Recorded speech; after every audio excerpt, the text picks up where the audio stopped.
CD4.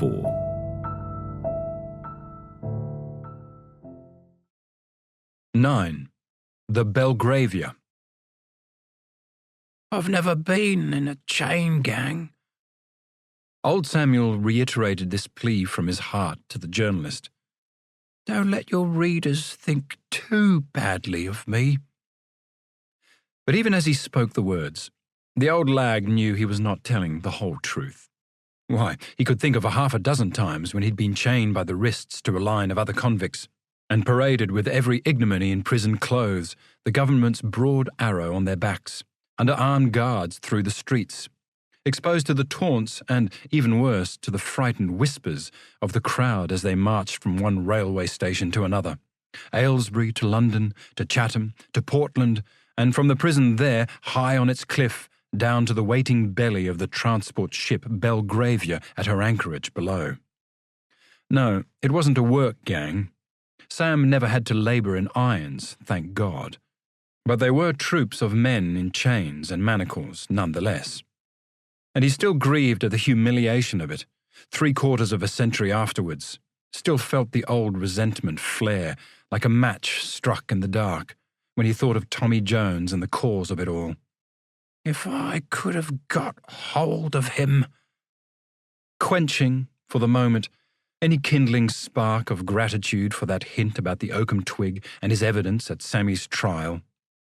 But Tommy had long gone, transported from Portsmouth to Fremantle on the Wimmera 6 months before Samuel, and sent to work up country at the convict stations around 2J, a place well known to Mr. Cribben and also to the director of convict prisons, Captain Duquesne of the Royal Engineers. It was some years, indeed, before Samuel Speed and Thomas Jones were to meet again, and by then they both had their freedom. The emotion may still have burned like sulphur, but why commit a crime of violence, even had Samuel dared to get hold of Tommy the soldier and go back to prison again? Better to let it smoulder harmlessly, or at least hurting only himself, and make the best of whatever opportunities life offered them on these colonial shores where they'd washed up, even if that meant... It was cowardice. Admit it. Whatever you please. But it was still chains of men linked by iron, one to another, that marched down Portland Hill that April morning of 1866 to the jetty, herded into a steam tug, ferried out to the Belgravia and climbed aboard. And from the alien, unsteady deck, the guards removed their shackles, called the roll, gave them a berth card and ordered them to descend the steep, ladder-like companionways to the lower deck and the convict quarters. "Tell me about the voyage, Sam." The journalist's question sounded in his ears. "What was it like?" "Oh, it were quite pleasant in its way. Halfway round the world at the Queen's expense, as I thought.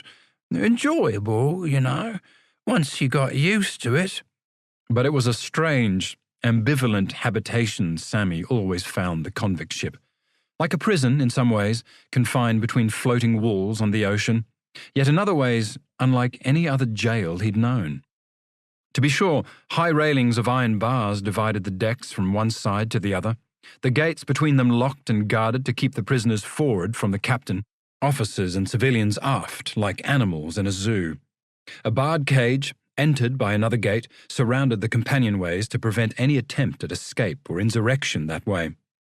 And all were manned by guards drawn from retired military men, volunteers who'd chosen to come out to the colony, many with their families, and known as pensioner guards. Pensioners, yes, but not yet decrepit like me. They still knew their weapons and packed a soldier's punch. Thus far was Belgravia like a prison, but there were no separate cells below. The lower decks behind the iron bars were further divided with railings to keep the 277 prisoners in smaller groups. Yet each man was given a bunk or hammock space of his own, assigned to a mess of some 10 men for meals, a mess captain chosen from among them to portion out the food and roster the cleaning. To this extent, the ship was a form of communal living. No separate system of the model prisons here, and no silent one either.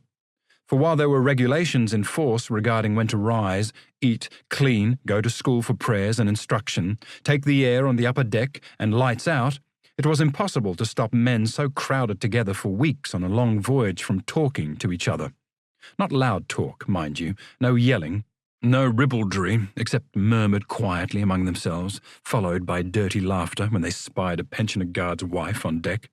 No fighting, no rebellious or indecent songs at night. There was a lock-up like a kennel at the bows, and even a cat-o'-nine-tails in its bag for any serious infraction. A noose, too, for the extreme penalty, if required. But within these bounds, after 2 years and 4 months of incarceration in a separate cell, once aboard, Sam Speed found himself returned to a community of fellow beings who were free to express themselves and reconnect to their essential human instincts. Released, too, in this new environment, from his self-protective reservations with other convicts. It was natural that Sam, like everybody else, should find his immediate companionship from the men of his mess and the few others around them. Only to be expected that, once the gags of silence were removed, these prisoners should identify and position themselves by the most direct and hurried of questions and answers. "What's your name?" "Sam. Sammy Speed." So long since anyone had been allowed to ask his name. For over 2 years he had been no more than numbers, and when landed at Fremantle, Sam was given another number, 8996, which he was to retain in the official mind for another 5 years until his sentence expired. Yet to his companions on Belgravia he was permitted to be Samuel again. "How long you got?" 7 years. You?" "Dick Leach, 10-year stretch. What's yours for?" "Firing a barley stack." "Me too, sort of, burning down a barn." "There's a young fella over there got 20 for manslaughter," chipped in somebody else nearby. "I got 8 for sacrilege," said a neighbour from the next bunk, and Samuel sympathised with him. He'd often felt the same reading the biblical allusions to God breaking his chains asunder. 7 for pinching 8 shillings and 6pence, another added to the conversation. "It's cost 'em 1,000 times that amount to keep me locked up and sent overseas." "Jimmy Carr," one more introduced himself. 7 years for stealing a pair of boots." Though they weren't all trivial and minor offences. As the days and weeks passed, and local knowledge spread through the broader society of convicts, Sam came to hear of men among them sentenced for far more serious crimes. "We had a few bad uns," old Sam said to the reporter. "Some who were lucky to escape the gallows." "What did they do, Sam?" "Oh, there were several doing life for murder. One of them a soldier from the Indian Army, and several who'd committed rape, too. One of a little girl under 10 years old, and another of his own daughter, I ask you." The old man could feel himself becoming agitated again, as if he were back on the Belgravia and hearing these things for the first time. "A bad lot, you know. Wicked, some of them. I tried to keep myself well clear." Remembering. Sticking close to those around him. Dick Leach, only a young fellow like himself, and Jim Carr, who'd taken the boots. Bill Davis, who'd stolen the 8 and 6. Richard Johnson, a man of 40, whose wife had died and was supporting a child, sentenced at Oxford, and a labourer like Sam to 7 years for stealing a blanket. Well, they had enough blankets on the convict ship. But what happened to the child? Samuel always worried. Gone to his family, Richard said, and from there, who knows? She could end up in the workhouse, as Samuel knew so many of them did. He'd been there himself. It was some time into the voyage, of course, before these deeper personal confidences were revealed and shared. Once the essential facts of who, what, where, and how long had been established, and the necessary placements made in the pecking order, most minds concentrated on the business of survival in this foreign, floating world in which they found themselves. There were a few sailors among them, some who'd been to sea before, but for most of the convicts, the guards and their families, this was a first voyage, and the constant motion of Belgravia beneath them, rising up and down, rocking back and forth upon the waves, was horribly unsettling. They'd been used to the stability of dry land, to the inescapable certainties of stone and brick masonry, to the immovable laws of regulation and command. But here, within the wooden walls of a sailing ship, everything was fluid, unsure, and subject to the vagaries of wind and currents over which nobody, except perhaps the crew, could exert any authority. And so they bobbed about below, or during the hour and a half the prisoners were allowed on deck each day, like sticks cast into a stream, feeling helpless, adrift, and utterly seasick. It wasn't so bad to begin with. The ship departed Portland on 4 April, and with fair winds behind them they had an easy run down the channel.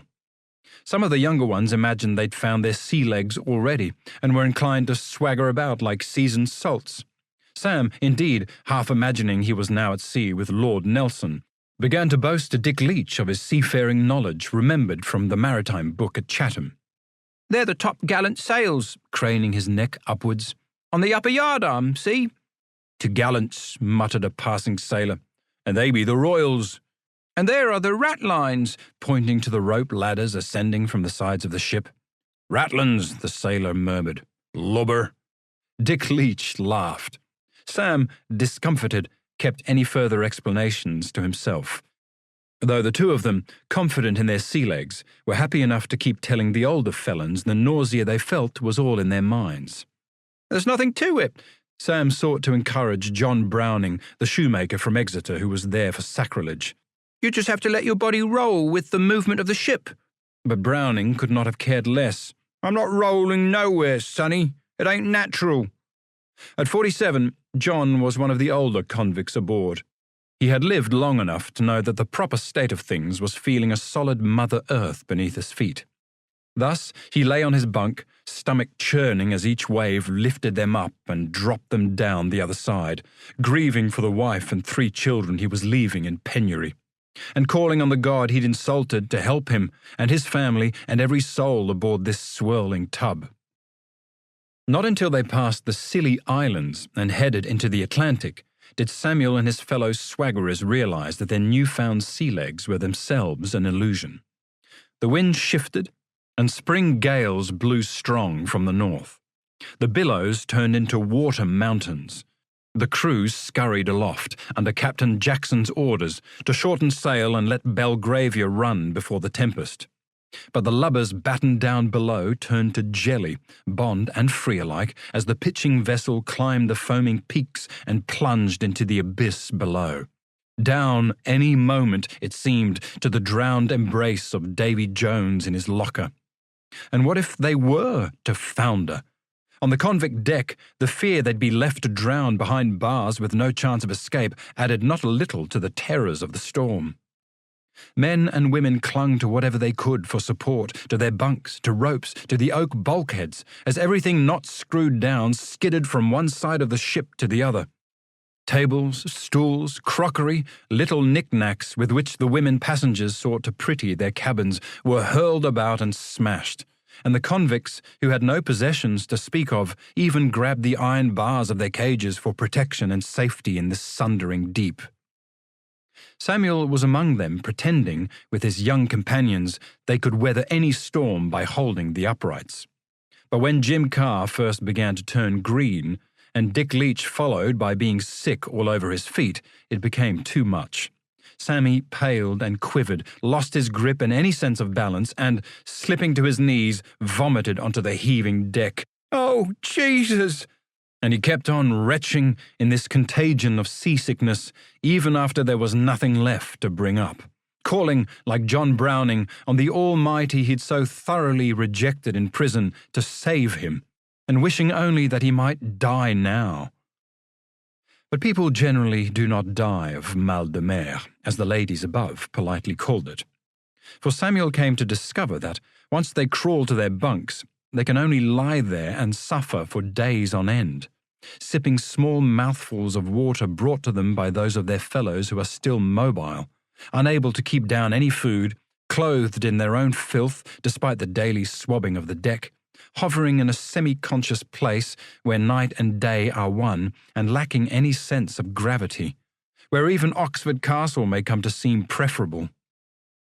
So Belgravia tossed its way across the Bay of Biscay, which not for nothing is sometimes known as the Bay of Storms.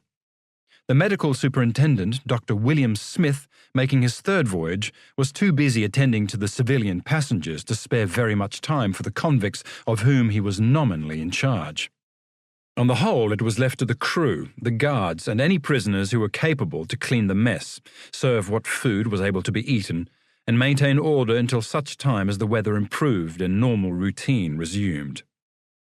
The ship's religious instructor, William Irwin, was also busy about the convict deck most days, not teaching and sermonizing as his employment required, but rather helping in practical ways those who still needed it.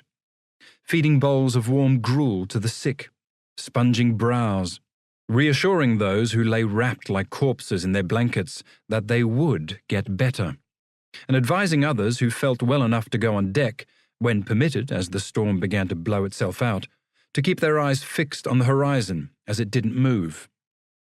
Mr. Irwin was even seen on his hands and knees wiping up small pools of bile, the most that anyone had left to throw up, and sprinkling vinegar to take away the stink until such time as the hatches could be opened all day again and the lower decks properly aired. A schoolmaster at Millbank Prison in his regular profession, and now in his middle years, Irwin was an evangelical by persuasion, who took seriously the example of his Christ, who washed the feet even of the humblest. And he was a humanitarian by conviction, still shocked by a system that saw those in poverty transported for stealing bread or blankets or a few shillings to feed themselves. Or firing barley ricks, he thought, as he approached Sam Speed one afternoon. For William Irwin had read the Convict Manifest in order to know his charges better. Indeed, he was expert at it. The schoolmaster had made it his mission at Millbank to attend especially to the needs of those whom the law had forced to leave our country for our country's good, as a convict poem had it. A literate man, as well as a compassionate one, he had now volunteered to sail on his 5th voyage to the penal colonies of Australia, doing what he could to prepare the prisoners morally and usefully for the life ahead of them. He'd even stopped by the sacrilegious John Browning to assure him that the God who protected those who went down to the sea in ships and had business on great waters cared for him too and would calm the winds. Yet it was Samuel Speed's youth that attracted his particular notice. His age was given as 20 on the manifest, yet he seemed rather younger than that, still a lad almost, and for that reason was more vulnerable and in need of attention. "I'm glad to see you're feeling better, Sam," Irwin remarked as he approached. "Good to see you up, if not yet about." "I'm getting there, Mr. Irwin," Speed replied, and to be sure he felt well enough to sit on the edge of his bunk and even keep down a little food, though not sufficiently recovered to return the schoolmaster's smile. "I have some water if you'd like a drink, and a damp flannel and towel. It's been a while since your face last saw a wash basin, I think." "Yes." Samuel sipped from the proffered mug and wiped his dirty visage. He felt grubby, not surprising after days of seasickness, and also curiously diffident talking to Irwin. His relationship with previous schoolmasters had always been strictly that of obedient pupil and teacher. Never had they sought to serve him or engage in conversation, certainly not in front of other prisoners. Sam therefore busied himself with the towel. "The weather's getting better too," Irwin went on into the silence. "We've changed course, heading more southerly now, off the coast of Africa. We'll be passing Tenerife soon, and the sailors say that our days and nights are set fair." "Oh, that's comfort." "I'm sure it is," with a laugh. "And we'll be getting back into the ship's regular routine. I hope you'll come to our daily classes, Sam." "I'd like that, Mr. Irwin. I went to the school at Chatham." "I'm happy to hear it. You strike me as a bright young man, willing to learn, and there is much I could teach you." "I hope so." Sam was still feeling very tongue-tied, though the instructor seemed unfazed by it. "Then I look forward to seeing you there. God bless." And he moved away to offer his ministrations to Dick Leach in the next bunk. Things turned out as Mr. Irwin had forecast. The seas at last grew calm, and the winds blew warm and steady behind them. The hatches were opened and the 'tween decks began to dry and freshen again, so that the smell of cooked food wafting down from the galley no longer made people ill, but on the contrary served to stimulate their appetites. Routines were re-established, rosters decided with the mess captains for meals, cleaning, washing, instruction and exercise on deck. Indeed, as Samuel discovered his sea legs again, so the joys he'd first found in the voyage renewed themselves. Those fantasies he was sailing with Nelson, the surge of the ship beneath him, the sharp tang of salt spray and the crisp bite of wind in the sails, a softer, perfumed breeze now in subtropical waters, with the scent of Africa lying away to the east. Somewhere over that horizon was the great river Mungo Park had explored, the sweating, fevered jungles, and beyond, as Sam had read, the vast savanna plains where lions roared and gazelles danced. Here, too, beside Samuel, the flying fish whirred and dolphins arched into the running sea. So unconstrained and free they were, with all the world under the ocean to roam. No iron bars or shackled limbs for them. Such notions of liberty they stirred in the young man's mind. Such yearnings. And even though Sam sensed these things through the gratings on the deck of a convict ship transporting him to another prison on the far side of the globe, the idea that he might one day break loose from those bonds into which he'd been born took hold and never quite left him. The feeling that he was being carried into some kind of liberation was just as strong in the daily classes Samuel attended with Irwin for an hour or so on the middle deck. A paradox it might be, but as he sat listening to the schoolmaster speaking to them, not lecturing, but rather talking easily as one man to another, it seemed that Sam was standing at the threshold of a room filled with people of liberal knowledge and ideas to whom he was a virtual stranger, and that he was being invited to step inside. To be sure, William Irwin would read the collects for the day and lead them in prayer, trusting they would all be guided by divine truth to walk in the steps of righteousness, even in the wilds of Western Australia. That was part of his job, and Sam had been listening to that sort of thing daily in prison chapel without the slightest interest for the past 2.5 years.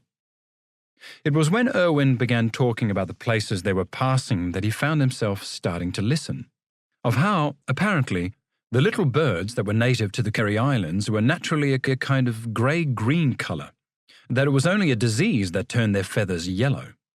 Interesting, because Sam's sister in Birmingham once had a canary in a cage, and he'd read about them in the Saturday magazine. And even more to the point, his interest peaked when Irwin began telling them about Fremantle and the prison and the history of the colony to which they were bound.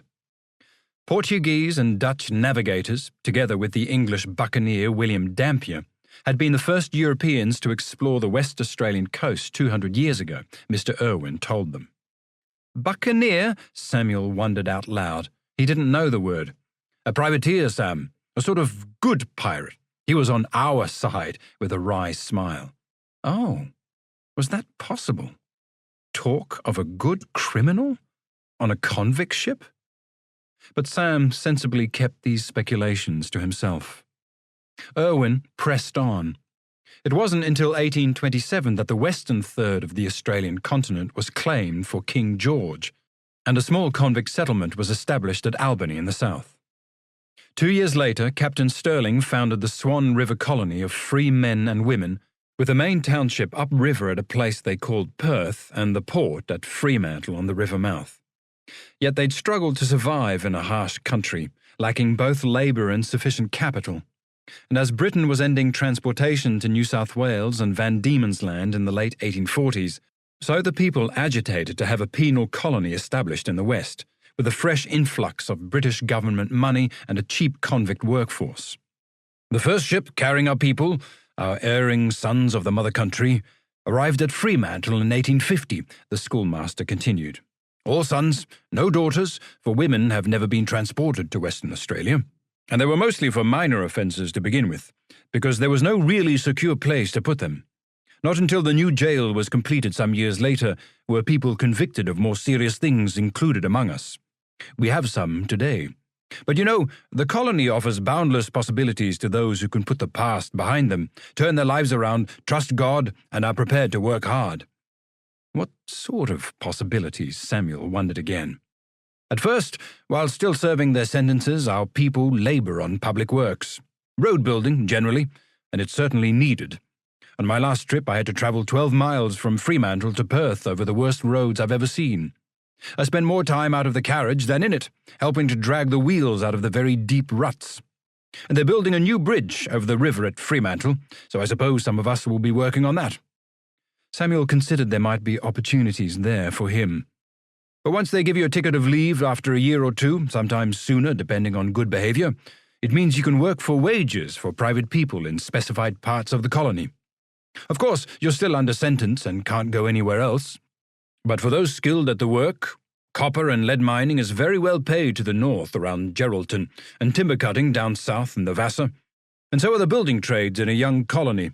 Carpenters, stonemasons, bricklayers, and so on. I know of one young blacksmith who got his ticket of leave almost as soon as he arrived, and when I last saw him was earning £2 a week. Such riches! And what about farm labourers? Gardeners, shepherds, general labourers, servants, not so well. Wages are fairly low at present, but there is always work to be had in a growing settlement. That's why they wanted us in the first place. It's really a question of economics and the laws of supply and demand." Oh, yes. Samuel remembered them well enough from his 4th book of lessons. Wages, letting, and hiring. And he'd been at the end of the supply and demand chain often enough. Such laws created the circumstances that had brought him here. "Ultimately, it all depends on us," Mr. Irwin concluded his opening remarks, "and the extent to which we, our class, are prepared under Providence to make the most of the opportunities that the colony has to offer us." This capacity to identify himself with the convicts, to speak of us and we and our class, was one of the traits that made William Irwin such an influence in the lives of many of those he was there to serve and instruct, not least Samuel Speed. And not just the prisoners.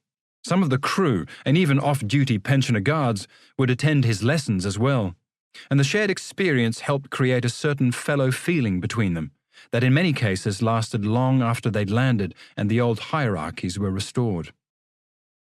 Irwin's practice of placing himself among the prisoners was also very evident in a newsletter he produced when the storms had passed in the 3rd week of the voyage. The Belgravian Weekly Journal was laboriously handwritten and illustrated for distribution to the prisoners every Saturday, where it was read aloud to the assembled messers by one of the more literate men in their group. In Sam's case, by a former schoolmaster, Joseph Rossiter, who was making his 2nd voyage. Originally sent out in 1858 as a pupil teacher, aged only 18 and serving 15 years for burglary, Rossiter had absconded and gone back home when still on his ticket of leave. He'd since been rearrested, charged with being at large from transportation, and now was being returned to the colony. Joe Rossiter wasn't the only absconder on that ship, neither, as I was to find out later. Rossiter nodded in agreement one time when he read Irwin's account in the journal of a monster picnic organised by certain members of our class on the riverbank, which even the elite of Perth attended. And he laughed out loud with the others as he came to the bit that said the queen of the picnic, crowned with a garland of flowers costing £6, so much, was Miss Fanny S. of Fremantle. "She is yet single, 17, and what is more important, wants a sweetheart." Cheers on the convict deck, and puzzlement in Samuel Speed's mind that he should ever be invited to a picnic attended by the elite of anywhere. Even more remarkable was the account of a grand testimonial dinner given in Fremantle by ticket of leave men in 1863 to farewell the retiring Comptroller General of Convicts, Lieutenant Colonel Edmund Henderson, a man much admired for his humane administration. It was the first time such an event had been held. The hall brilliantly lit, servants plying back and forth with savoury dishes, and attended by all the respectable members of the bonded class. "Ticket of leave men hold a dinner, eh?" Mr. Irwin had written. "They know how to arrange and enjoy such an affair better than a lot of gum-suckers, as bragging colonials are called."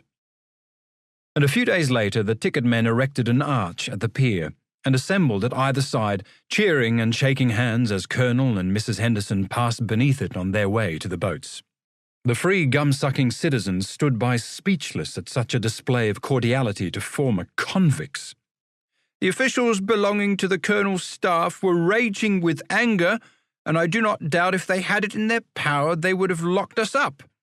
Joseph Rossiter looked up from the paper. "It's true, mates," the schoolmaster said. "I heard it with my own ears." It sounded very strange to Samuel Speed to hear words written by someone in authority that showed not just sympathy, but a degree of understanding for themselves. Mostly these men knew only strictures and intolerance from those set over them. Yet here was their religious instructor telling them that, in Fremantle, the free class doesn't like to admit that ticket men are capable of holding such a function as the testimonial dinner.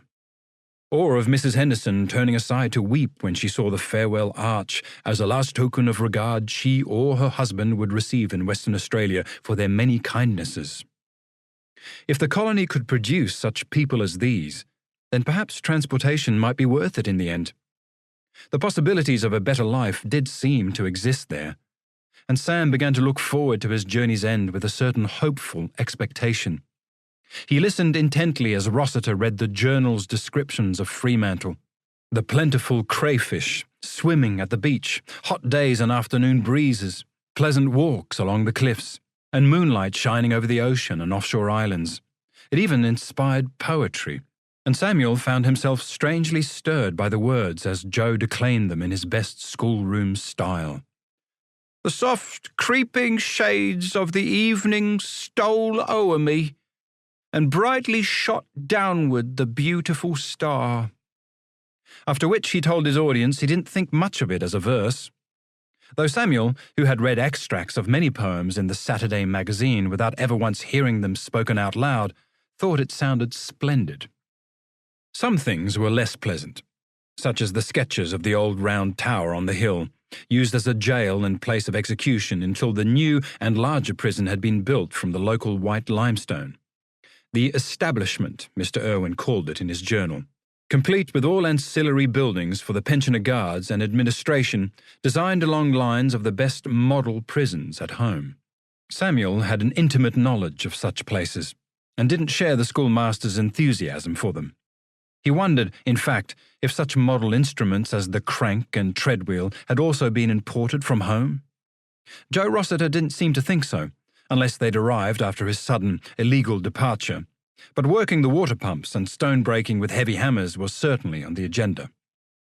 This cheered Samuel up again. He didn't mind hard work in the out-of-doors. It was all he'd ever known. Until Joe added, "Course, they call turning the pump handles the crank. But that's only for the recalcitrant, the naughty ones, of whom there are many." And Samuel quietly reaffirmed his resolution not to be among them. 10. Mr. Pickwick. There were some things in the Belgravian Weekly Journal with which Samuel Speed was completely unfamiliar, and in particular the literary allusions with which William Irwin would sometimes season his journalism. Sam was quite used to small, uplifting paragraphs from various authors in the margins of the Saturday magazine, and had even read some of them. But this was different. Mr. Irwin assumed you knew what he was referring to. As they passed the island of Palma, for instance, he noted that the recent vine disease had ruined the wine industry, and that a cup of good old Canary is not to be had at any price. Falstaff now always drinks pale brandy and bitter beer. Who? And isn't Canary a bird? My sister... Canary is also a form of wine, Sam. Joe Rossiter, the school teacher turned burglar, paused in his reading and explained. Named after the Canary Islands. And Sir John Falstaff is a character in Shakespeare's plays. Shakespeare? Sam remembered seeing his name mentioned several times in the magazine, and some lines of verse that were unlike any English he had ever spoken. Our greatest poet. Falstaff is fat and funny, a friend of Prince Hal's, always after wine and women, dull tear-sheet and Mistress Quickly, and running away from battles. What is honour? A word. What is that word, honour? Air. Samuel still seemed unenlightened. Falstaff gets tipped out of a washing basket into the river by the merry wives of Windsor. As if that would help. It didn't. Then again, when Irwin was writing about Perth a few weeks later, he said it was in a chrysalis state, like a village emerging into a town, as Mr. Dickens describes Lamb Street of the Borough in Pickwick. Is that the Charles Dickens who writes stories? He was also mentioned in the Saturday magazine, and Samuel had once heard someone tell the tale of a Christmas carol around the fire in a public house. But where was picnic? Pickwick! Joe Rossiter sounded terse and might have reached for his cane had he still been in a schoolroom. The Pickwick Papers. It's another one of his books. Oh. Samuel let it pass. But his interest in these literary matters soon came to the ears of William Irwin, who mentioned them to Sam one day as they were leaving the morning class. "I hear you've been asking questions about some of the books I mentioned in the journal," Irwin said. "Do you like reading stories, Sam?" "I've never read a proper story book, sir," the young man replied. "They don't allow 'em in prison, see? No novels. It's agin the rules. But I read parts of the Bible when I had to, and me school primers, all about Mr. Mungo Park in Africa, and also Admiral Nelson and Lady Hamilton, after whom he still lusted in his bunk. But no, not a real story. Quite a literary feast, all the same. It didn't put any more food in my belly." "No," the schoolmaster smiled. "But I dare say Mr. Park and Lord Nelson fed your mind a little, eh?" He allowed Sam time to digest his small joke, before going on more seriously. "How are your eyes? The indent papers say you have a cataract in one of them." "Oh, I can still see a bit to read out of it. Cloudy sometimes, but the other one's all right." "And Shakespeare too, I hear. Have you ever seen The Bard performed?" "No, Mr. Irwin, I never did." Pleadingly, not knowing quite what his religious instructor meant. "I never done that, I promise." Irwin laughed gently. "No need to apologize, Sam. One day when a theatrical company brings one of his plays to the colony, Macbeth, say, or a comedy like Twelfth Night, you must try to go. You'll enjoy it. The actors, the stage, the lights, the poetry." "If you say so, sir." "I do. There was a ticket of leave man I knew in Fremantle some years ago who loved to quote passages from Shakespeare. Shaky Coleman, they called him. Recited the Bard everywhere. The finest poet who ever lived, he used to say. An old aborigine heard him once and declared, 'I know Shakespeare too,' and so he got his spear and started shaking it in the air with a loud shout." William Irwin was duly rewarded when Sam responded with a genuine laugh. "It's a play on words, Mr. Irwin." "It certainly is, Sam, though not as good as one of the Bard's own plays." Samuel was about to leave with a small tug at his forelock when the schoolmaster stopped him again. "And Mr. Pickwick, I hear you've also been asking about him." "Yes, sir, I didn't know." "If it is of any interest to you, I have a copy of the Pickwick Papers in my cabin. I always travel with some of Mr. Dickens' books for company. His characters are my constant companions. I could lend it to you if you wish, to read during the rest of our voyage. But, now I know the rule against novels in prison. But we're not in a prison at the moment. We're halfway between them, and anyway, I know they have a few novels at Fremantle. So, while we're at sea, perhaps I can make an exception for you. Mr. Pickwick is a most humorous gentleman, very genial, and I'm sure you'd like him. I can't let you take the book below, I'm afraid. Some of the others might." Samuel knew what he was trying to say without having to put the matter into words.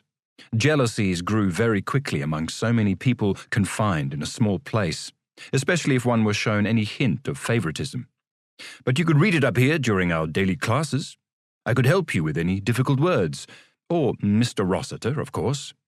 "Thank you, Mr. Irwin," Samuel answered with an unexpected lightness in his voice. "I'd appreciate that. I really would."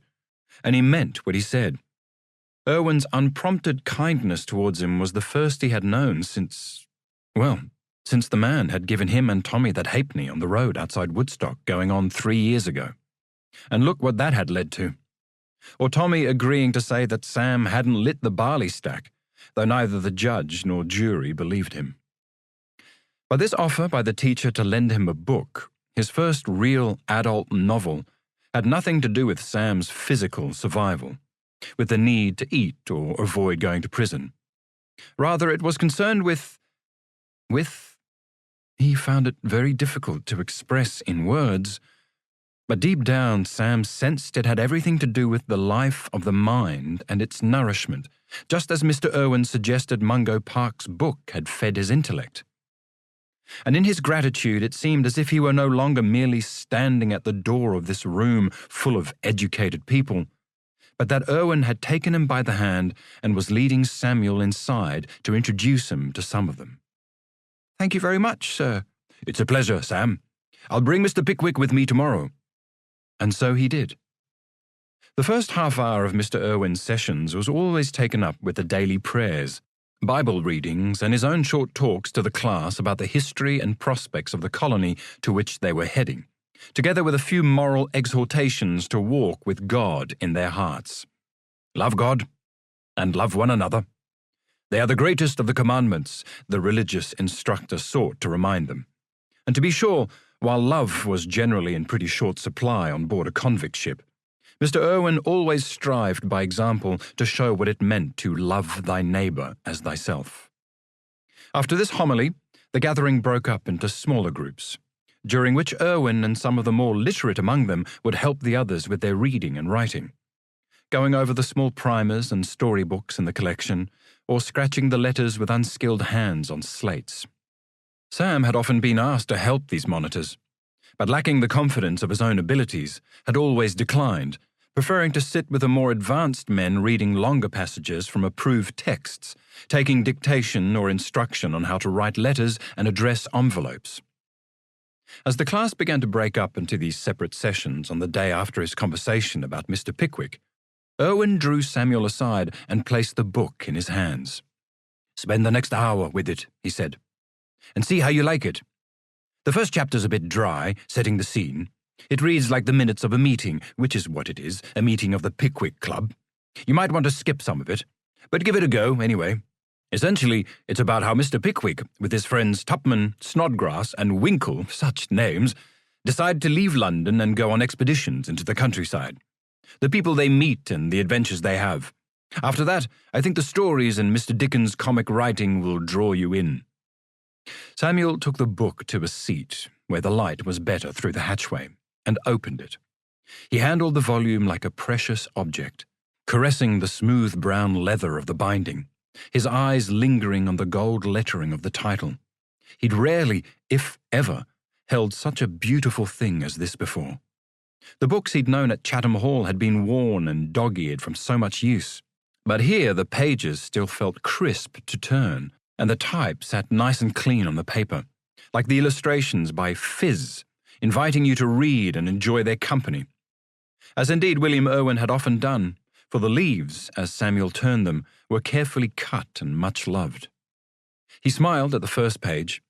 To begin with, there was a drawing of Mr. Pickwick, a stout, bespectacled middle-aged man wearing pantaloons, waistcoat, and a top hat, about to be assailed in a crowded street while the urchins looked on. Sam had often seen such encounters as a boy, been involved with them himself, indeed. Then came the pleasant discovery that Mr. Pickwick enjoyed the same Christian name as himself, Samuel Pickwick Esquire. The young man tried it out by squinting his good eye to see if Samuel Speed Esquire looked as handsome in print, and thought that it did. For the rest, however, he soon found that the opening chapter was as hard-going as Mr. Irwin had predicted. It was all about gents arguing over points of order in minutes and apologizing to each other, with not much in it by way of an interesting story at all. Besides, there were a good many long words with which Sam had difficulty. Philosophical transactions, for instance. What were they? Corresponding society didn't seem to make any sense, as he understood the words. He would have to ask. And there were quite a lot of very long sentences, more complicated than Mungo Park's writing, that took all his concentration to hold the sense from beginning to end, more so as he spanned the arc of meaning in the even longer paragraphs. Still, Sam persisted almost to the end of chapter 1, skipping only several extremely lengthy passages. He was just looking at chapter 2, with Mr. Pickwick rising like the beaming sun and calling a cab to begin his first day of adventures, when the hour was up and he perforce had to return the book. "What did you make of it, Sam?" Mr. Irwin asked as he placed it on his desk. "Enjoy it?" "The first pages were hard, like you said, sir, but I laughed at the pictures, and I think it will be good." "So you'd like to go on with it?" "Yes, please." "Then it will be here for you tomorrow." It was a long 23 hours to wait. A dragging day during which Sam sought to conjure up the image again of Pickwick and his friends as he paced the deck in his afternoon exercise, questioned Joe Rossiter in the mess about corresponding society, and dreamed of climbing mountains made of words piled into sentences. Yet the next morning came and shone eventually like Mr. Pickwick's countenance, and Samuel was sitting under the hatch with a book once more, opening the pages and looking at the pictures to remind himself of what was to come, before settling down to Chapter 2.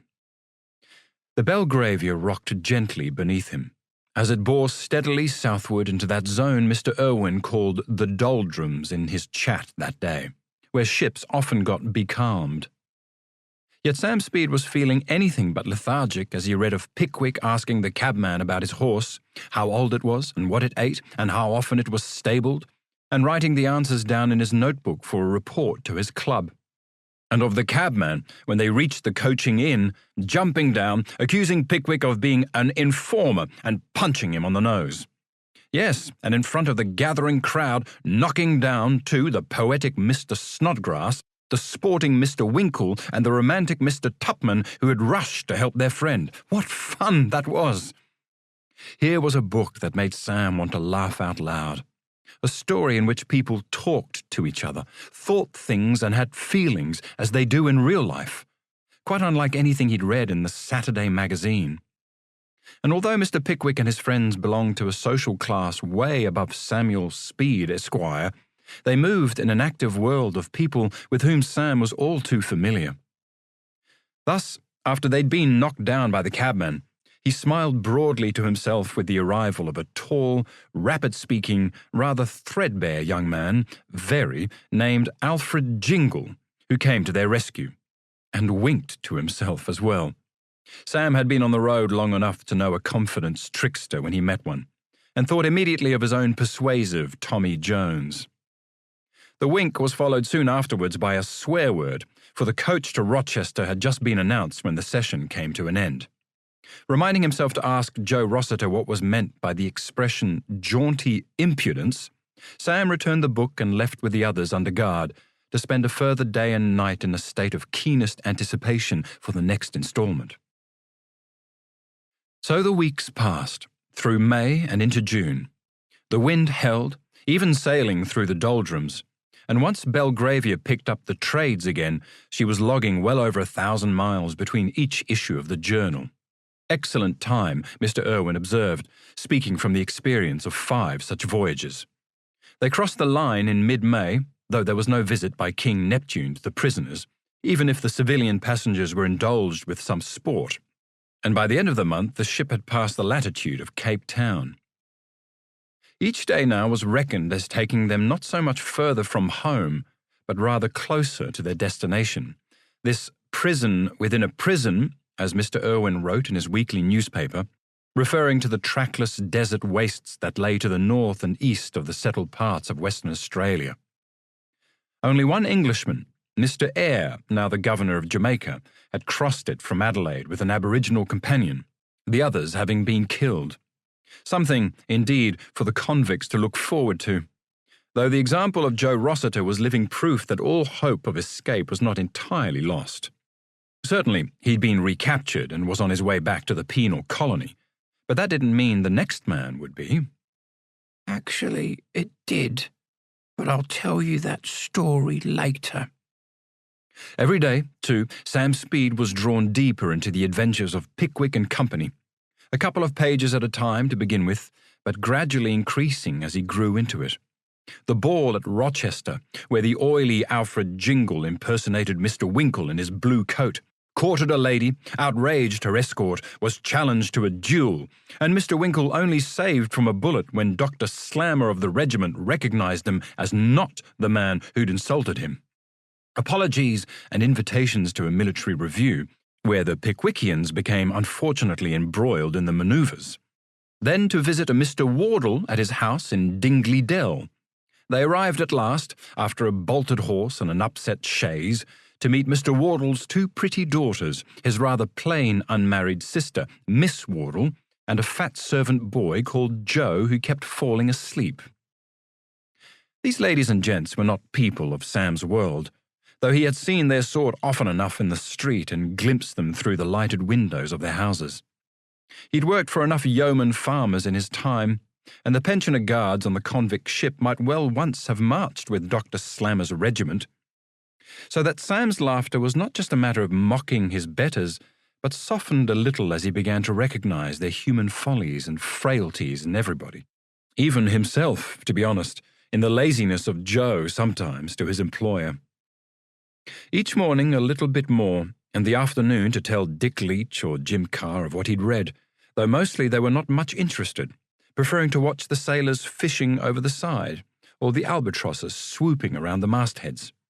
For Sam's part, his imaginings at sailing with Nelson on HMS Victory declined in proportion as his engagement with Mr. Pickwick rose. Indeed, to improve his reading skills, Samuel had taken to studying back copies of the weekly journal when he could find them. Not that Mr. Irwin's stolid prose was half so entertaining as Charles Dickens, but some of the stories were interesting enough, and they all helped to increase the speed with which he scanned the copperplate words and his ability to comprehend what they meant. So, one afternoon, as he sat by a gunwale in the shade of an awning, Sam read a gory anecdote about a sea captain's son who, in these very waters, dived off the ship to rescue a man who'd fallen overboard and had his brains pecked out by one of those large birds flying overhead. Not the most comforting thing for a voyager to read. And Sam peered over the rail to assure himself that he wasn't about to follow suit.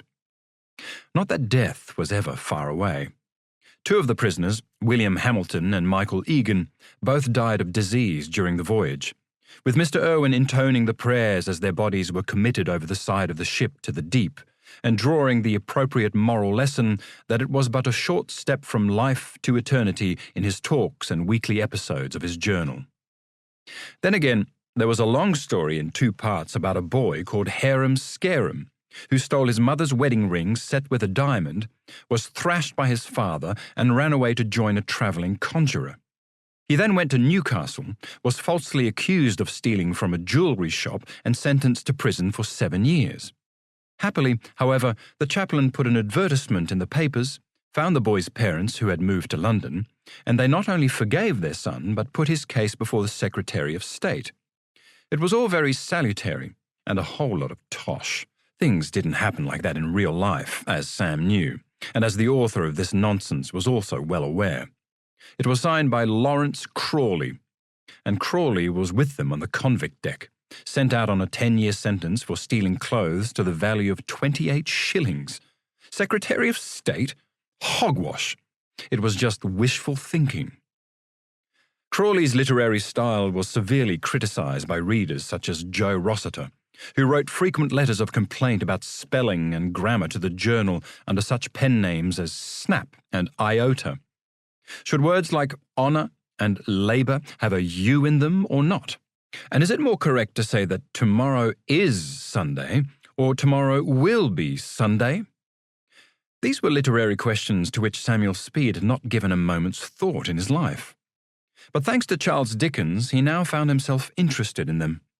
At least Lawrence Crawley was a printer's compositor and worked for a newspaper, as had Dickens, Mr. Irwin told Sam, and they agreed quietly between them that the master of Pickwick would undoubtedly have made a better job of Crawley's diamond ring. Dickens had already done so, in fact. A little way into his book, Sam found inserted a short story called The Convict's Return, about a young man called Edmonds who had a brutal father and a long-suffering mother. Transported for robbery, he returned to his village after 17 years to find his mother dead, everyone a stranger, and his father so terrified when he saw young Edmonds he tried to strike him, burst a blood vessel, and dropped to the grass. He was a dead man before his son could raise him. "There," Sam Speed said to himself, "that's how you write a good story." He was becoming a critic. Mr. Irwin also had his repertoire of convict stories which he published in the journal, and they never failed to gain the undivided attention of his audience. Some were funny, like the Perth policeman who challenged a man in the street one night after the convict curfew with the demand, "Bond and free?" There were heavy penalties for not replying, so Cockney Charlie answered, "Neither." He was at once collared and sent before the magistrate, who released him the next day and castigated the policeman by saying nobody could have answered what wasn't even a question. Bond and free? The correct challenge, of course, should have been bond or free. And the bobby wore his mistake, like a placard around his neck from then on. It got a good laugh on the prisoners' deck, and let them know the sorts of restrictions they could expect to face when they got their own tickets of leave and were free to re-enter civil society. Other stories related by the schoolmaster were not so amusing. Towards the end of the voyage, he wrote several articles about the penal settlement at Norfolk Island. By then, William Irwin had largely exhausted Western Australia as a topic. He'd written about the poisonous black snakes that curled up in people's beds, his opinions of the local Aborigines and whether the black swans of Australia were true swans. He didn't think so, but deferred to Captain Cook on the matter. Who's Captain Cook? Wondered 275 prisoners below. Was he a convict overseer, perhaps? Even Joe Rossiter, the schoolmaster, wasn't entirely sure. But Mr. Irwin told Sam next day that Cook was a famous navigator who had charted the east coast of Australia 100 years before, claimed it for Britain, and had written about the black swans he found at Botany Bay. Now, that was a name that had resonated with every convict since the first settlement in 1788. But even more to be feared were the places of secondary punishment established in Van Diemen's Land and on Norfolk Island, a mere dot Captain Cook had also discovered way out in the Pacific Ocean and from which there was no escape. William Irwin had visited the place and wrote in his journal about the difficulties of landing ashore by boat. The tall, straight Norfolk Island pines that Cook thought might be good for masts and spars, but which proved too brittle, the pleasant landscape, the convict settlement, and the graveyard in which were buried many of those who, driven by the system to rebel, had paid with their lives. And it provoked Irwin to give a rare insight into his personal convictions. "A sudden end has closed in this island many a rugged way of vice," he wrote. "Born in a country which professes to be too religious to give education to its masses and to be reared in infamy, the day comes which has been so long in coming, when sectarian pride gives way to Christian charity. The men who sleep here in the graves are to be visited with human sorrow." Joe Rossiter was reading this out to the assembled messes when he stopped short. "That's an odd thing for our religious instructor to say, mates," he remarked. "Think about it. Old Irwin's supposed to be reinforcing the system, yet here he is criticising it. A country too religious to educate the mass of its people, but allows them to be reared in infamy. I don't say he's wrong, I just wouldn't have expected him to state it so openly here." At least, for those who did think about it, the passage helped explain the evangelical spirit that inspired Irwin, the prison schoolmaster, to make so many voyages as a religious instructor on convict ships, and which led him to encourage the further education of one of those struggling masses, young Samuel Speed, among so many others, by lending him a book. In his article, Irwin describes several outbreaks of revolt by Norfolk Island convicts that had been suppressed by force. One, in 1834, had led to the execution of some 30 men. The latest, in 1846, against certain brutal overseers, had seen more men go to the scaffold, including the ringleader, a man called William Westwood, known as Jackie Jackie to the natives of New South Wales, where he had been leading a lawless life. In the last issue of the Journal, indeed, the schoolmaster gave an account not only of the insurrection and Westwood's exploits as a bushranger, including his care for a woman wounded during a housebreaking, but also the full text of what was said to be Jackie Jackie's last letter to his parents, written on the night before he was hanged. He told them not to mourn, that he would meet them again in the realms of everlasting bliss, and that he hoped his disgraceful end would be a barrier to his brothers doing evil. Which showed, Mr. Irwin again drew the moral lesson for his readers, how grace can grow in the most demoralized of human hearts. It was all very interesting to Belgravia's prisoners, and may have served as a warning to tread the straight and narrow as they neared the end of their voyage. But there were some things that William Irwin would not tell them, and they remained a source of even greater fascination. In an earlier issue of the Journal, he described the chain of 3 islands lying off Fremantle, and the nearest landfall to their destination. Rottnest was now used as a penal settlement for Aborigines. Karnak was a romantic rocky islet good for picnics and possum shooting, and the third was called Garden Island, site of an early settlement now abandoned and which seemed to have a dark tale behind it. "Who among our number will ever forget the affair of '58 after hearing its story?" Irwin wrote. "It will not be told here, being unsuited both to us and our pages." Talk about a spoiler. A moan went up on the convict deck as Joe Rossiter read the words. "What story? What happened? Tell us, Joe, you was there about then." But for a long time he would say nothing. "They wouldn't like it up there," jerking his head to the deck above. He persisted in this for weeks, but in the final days Joe began to relent. "Go on, tell us," Dick Leach urged him one evening. "What affair could have taken place that was so unforgettable yet unsuitable for us to hear?" And as the other messers added their voices, Rossiter gave way. "All right, mates. Gather round so as I don't have to talk too loud and they might hear," with another jerk of the head towards the barred grating and the guards outside. They clustered around him, faces lit by the swaying lantern, as Joe told the story. "Garden Island lies, about 10 or 12 miles off the mainland," he began. "By that time, 8 years ago, there was only one family by the name of Reed living there at a place called Sulphur Town." "Did it stink?" asked someone who knew about sulphur. "No. It were named after a ship, HMS Sulphur, that was with the early Swan River colonists. Anyway, the island had good farming land, and the Reeds grew crops and fattened sheep for the Perth market. They were doing well until one day in '58, 5 convicts broke out of Fremantle prison, stole a boat, and sailed out to Garden Island. Dreams of escape. They were always with us. Old Mr. Reed was there by himself at the time. His family must have been away somewhere. No, Jim Carr, I don't know where. Well, they jumped him, beat him up very badly, and tied him to a tree. Then they helped themselves to all his provisions, including liberal quantities of the best Jamaica rum. They would have had a fine party." Laughter overlaid with hints of longing and remembrance from the audience. "No doubt. And after destroying all but one of Reed's boats, so he couldn't go for help, the 5 desperadoes set off in his whaleboat for some islands way up north, where they reckoned no one would find them. Well, it was some weeks before the authorities came out to the island and found Mr. Reed in a terrible state, and after taking the old man back to Fremantle and patching him up, they set off in a fast ship in pursuit of the runaways." "Did they find them?"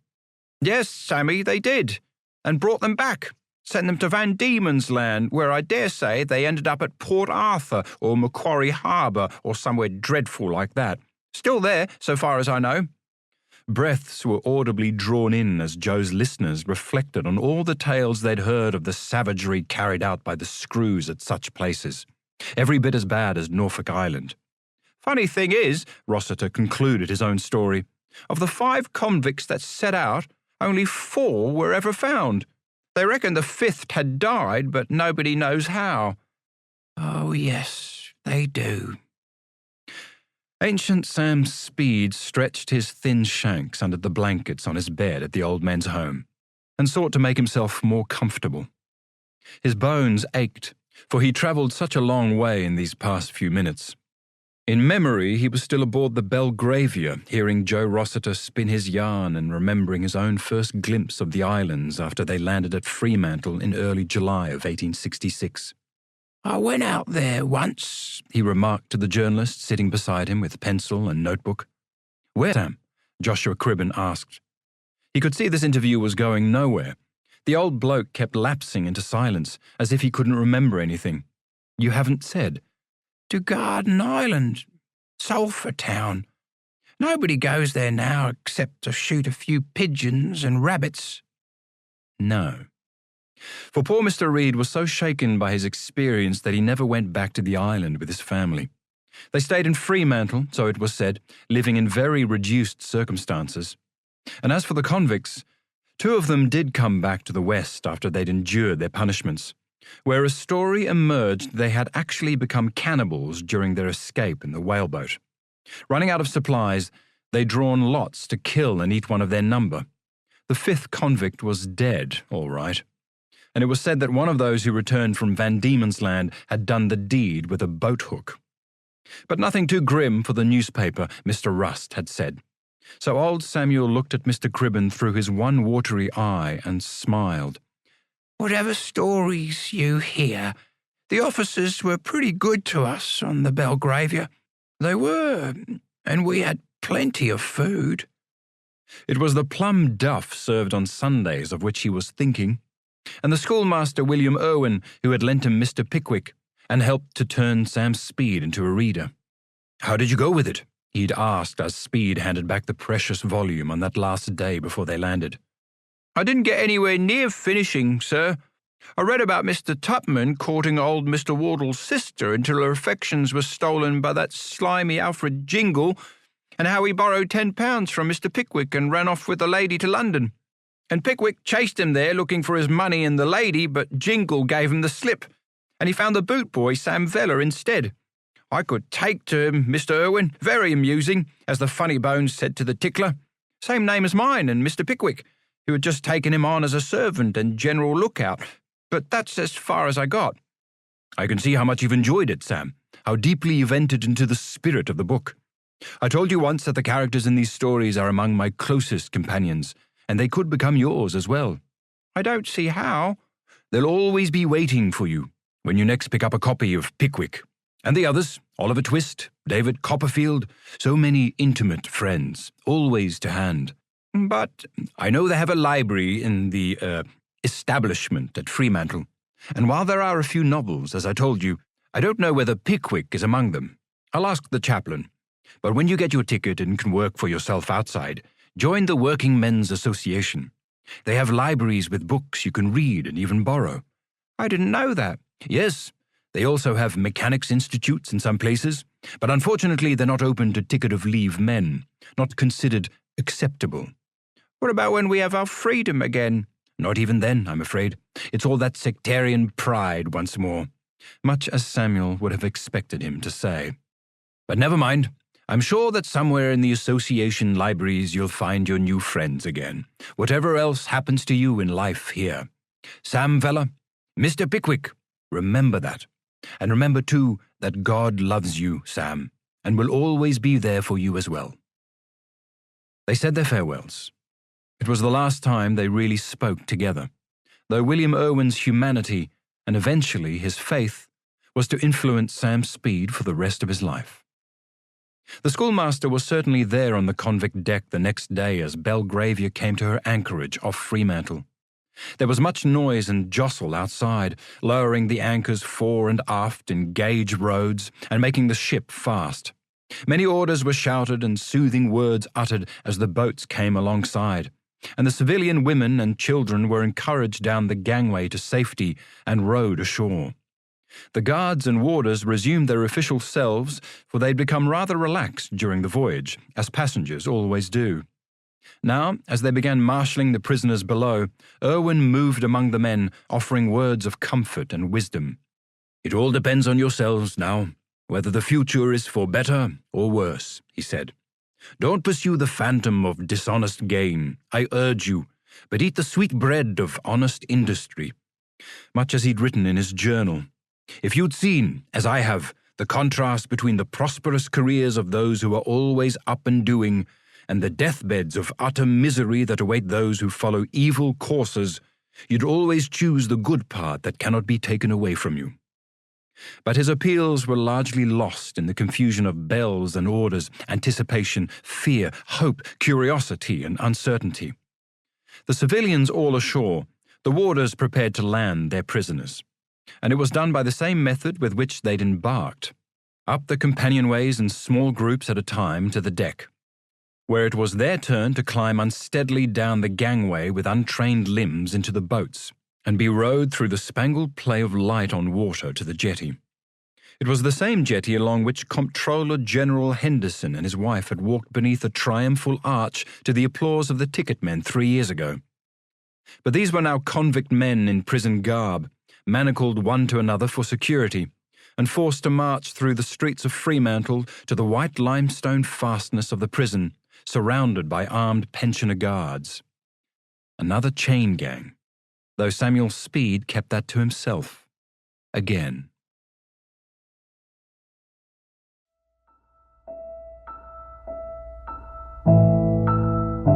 This is the end of CD 4. The book continues on CD 5.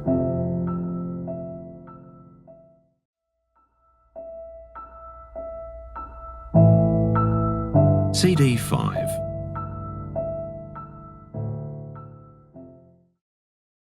"11. The Establishment. The convict establishment lowered over Fremantle like a perpetual warning of divine wrath. In every large town that Sam Speed was aware of, the summit of the most prominent hill was occupied either by a church to express God's benediction or a fortress for protection by the civil power. But here, as the convicts came ashore from the Belgravia and were linked into their human chain, the white walls of the prison radiated nothing but fear of punishment, dominating everything. From wherever you looked in the town, there it was proclaiming, "I am the price of sin and crime, the reason for your being here, implacable, inescapable." Except, old Sammy thought, leaning against the pillows of his bed with eyes half closed, remembering, except that a great many lags did try to escape, and quite a few of them successfully, too. Moondine, that fella Williams, the Fenian O'Reilly, who got to America and wrote that book. They never thought the place was impregnable or their fate inescapable. Indeed, as the Belgravia lot set off that July morning of 1866, jangling in their chains along the waterfront and up Essex Street towards the penitentiary, Samuel now realized the thoughts of more than one of them were already turning to a breakaway. "I knew them, you know," he murmured to Joshua Cribben, sitting in the chair beside him with his reporter's notebook open and pencil poised. "Who?" hoping the old bloke would say something a bit more lively and newsworthy than he'd offered so far. "Who did you know, Sam?" "Moondine Joe." "The great escape artist." "The Fenians. They were all there in my time." This seemed a lot more promising. The journalist felt his juices stirring with the prospect of a few never-before-told inside stories. But Samuel fell silent again for a moment or two. It was the felon, John Williams, of whom he was thinking. The one who, unbeknown to them all that July morning, was watching convicts make their way from the jetty towards the long ramp that led to the prison gates for the second time in his life. Joe Rossiter, the schoolteacher, they knew had already absconded back to England when out on his ticket of leave and been recaptured, but nobody knew then that Williams was another and far more dangerous returning escapee. But of course, that was because he'd come back under another name. Good enough, was it? Something like that, Sammy thought, sifting through the dregs of memory. John Goodenough? Bad enough, more like. And it was true. A smooth-talking, artful and violent dodger, that one. Williams had first come out for burglary 9 years back, when he was only 23, and escaped twice. Once from the jail down south at Bustleton, and again from the pen at Fremantle in 62. He'd even become something of a bushranger, stealing the prison doctor's own horse on the way out, grabbing the black tracker's pistol as he was caught crossing a river, holding up 2 places, stealing a boat, and finally making his escape from the Bustleton coast on board an American whaling ship. They were never too particular who they picked up as passengers making their getaway from a penal colony. The old chap smiled and grunted softly to himself. The memory had conjured up images of faces from the past. Bustleton was a place Sammy knew well from his ticket of leave days, and that decent man, Henry Yelverton, who owned the sawmill where Sam worked when he first left Fremantle, and who'd actually built the town jail from which John Williams escaped. So why, as Speed's mind jumped back to his original thought, had the silly bugger come back to the colony for a second time? He'd never been able to resolve that mystery. Some said at the time that he'd come out voluntarily as a sailor aboard the Belgravia. But that seemed a terrible risk, unless he was just tempting fate, which was always possible for a daredevil like Williams. Others said that he'd been caught for another crime back home and transported under an alias. In any event, it wasn't for a week or more after he got to Fremantle that one of the screws recognized Williams under his rightful name. Whatever the truth of it, Samuel had never dared ask the man himself, for John Williams was one of those characters that he knew by instinct to stay away from, even when they were on the same work party building the first bridge over the Swan River. Someone who, just to admit a nodding acquaintance, was to risk being drawn into a circle of conspiracy and crime. As the chain of Belgravia convicts was trudging up the last of the ramp towards the prison gates on that first morning, Williams must have been wondering if he'd get away with it, and planning his next escape if he didn't. Up the stone causeway, armed pensioner guards in grey and red uniforms beside them, the white limestone walls of divine justice glowering in the sunlight, dazzling their eyes, to the gatehouse towers like a smaller version of Oxford Castle, though the place itself was huge, the doors opening to receive them, tramping through the shadowed archway and into the first courtyard, and slamming shut behind them with a sense of finality. For the rest of their time there, the ritual was much the same as Sam Speed and every other convict had known in the purgatory of their English prisons. Reception, name, number, sentence, haircut, bath, everything they possessed, including their identity, taken from them. Indeed, as Samuel undressed in the bathhouse, the sense of liberation he had felt on board the ship began to slip from him, like the clothes he was shedding. And when he put on the new set of prison slops, his thick grey woolen uniform for winter, lighter calico in summer, stamped with a broad arrow, so he reassumed the garb of submission and penitence that was his only defence against the even more dreadful rigours of the system. That, and his own escape, Sam had found through reading to other places of the imagination, the jungles of Africa, the willing arms of Lady Hamilton, and now into the jovial company of Mr. Pickwick and friends, sadly cut short when the ship berthed. As he marched with the Belgravia cohort from the prison reception block, through the iron gates to the inner courtyard and across to the cell block, prisoner 8996, as Speed now became, resolved to ask the chaplain at the earliest opportunity if perchance he had a copy of Mr. Dickens's book in the prison library. But that would have to wait. It was a vast building that opened to them as they entered the portals.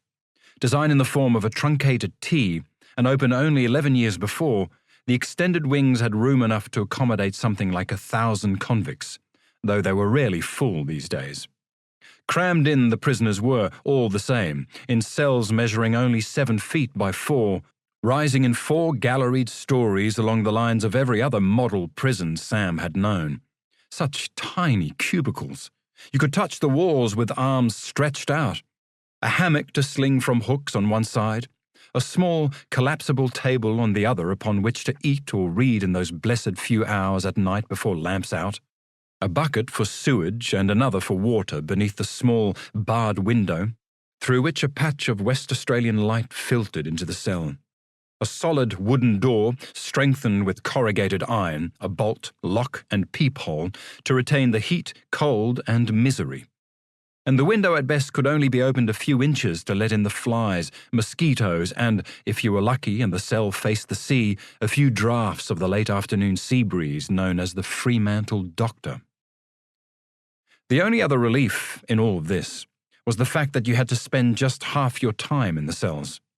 The other half, from dawn until late afternoon, was committed to strict discipline, a regimented timetable for every action of the day, and hard labour on government works as the proper antidote to crime, supplemented, where necessary, by the lash, leg irons, solitary confinement, and a diet of bread and water as further encouragements to conform.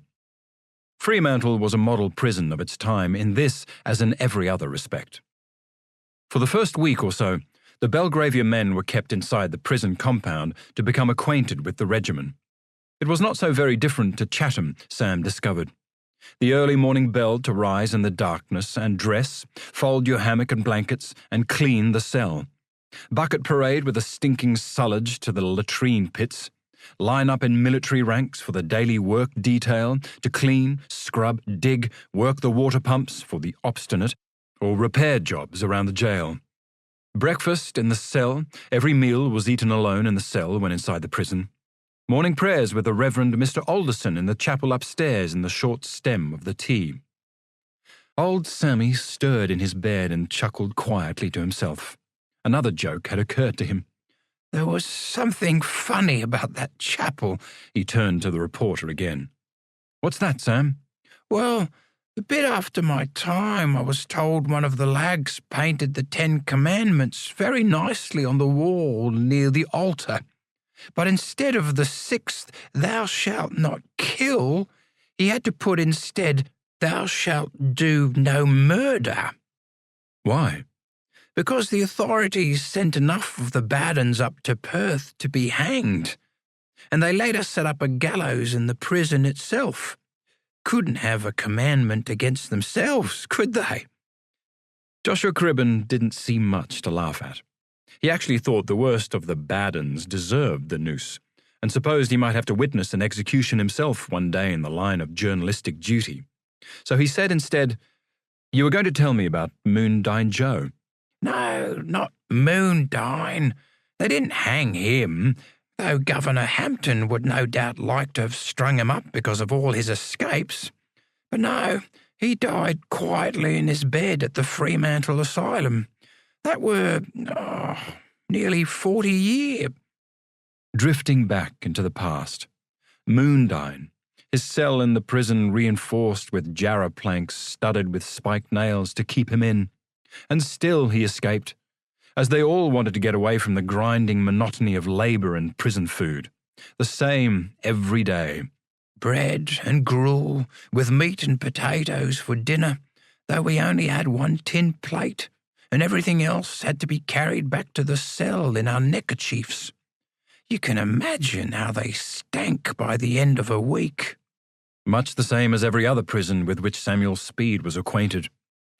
The difference was that here, at Fremantle, the discipline was enforced with a severity that exceeded even Chatham. At the lighter end of the scale were the multitude of rules about how convicts should conduct themselves.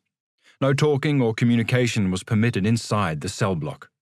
But outside, any conversations had to be kept low and discreet, rather like life on the Belgravia.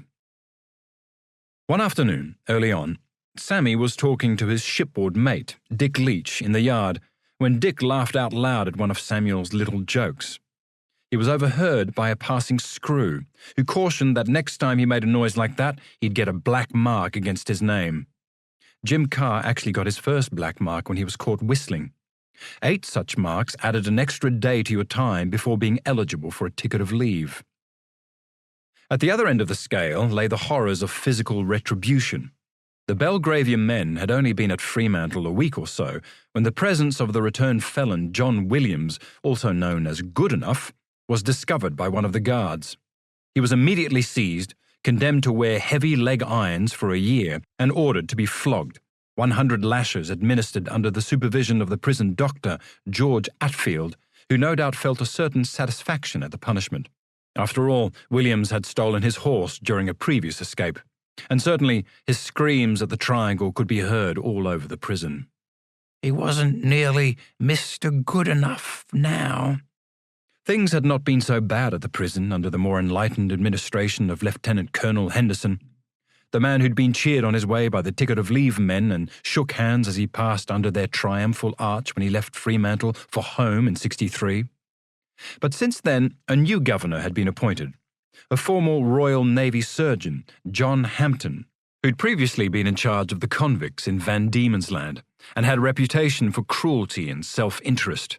He immediately set about replacing Henderson's approach with a much harsher regime. Sentences were increased for the most minor infractions, and the number of floggings greatly multiplied. In the 6 years Hampton was in the colony, close to 100 prisoners received more than 6,500 lashes, an average of over 60 each. The situation was made even worse when, having succeeded in ousting the current Comptroller General of Convicts, Governor Hampton appointed his own son, George, to act in his place, a fine act of nepotism for which the family was notorious. George already held several salaried positions at the colony. All of this was taking place at about the same time that Sam Speed and the Belgravia convicts arrived at Fremantle. And so odious was the Hampton regime, father and son, that in the first 9 months of Samuel's incarceration, no fewer than 90 convicts tried to escape, 3 times the rate of any other similar period in former times. It was impossible for Sam not to overhear the mutinous whisperings and plotting once he began leaving the jail with the outside work parties to the port and road gangs. Difficult for him, indeed, not to want to join them, still with the sound of John Williams' flogging in his ears. But those same cries also warned of what would happen to him were he to be caught, as he almost certainly would.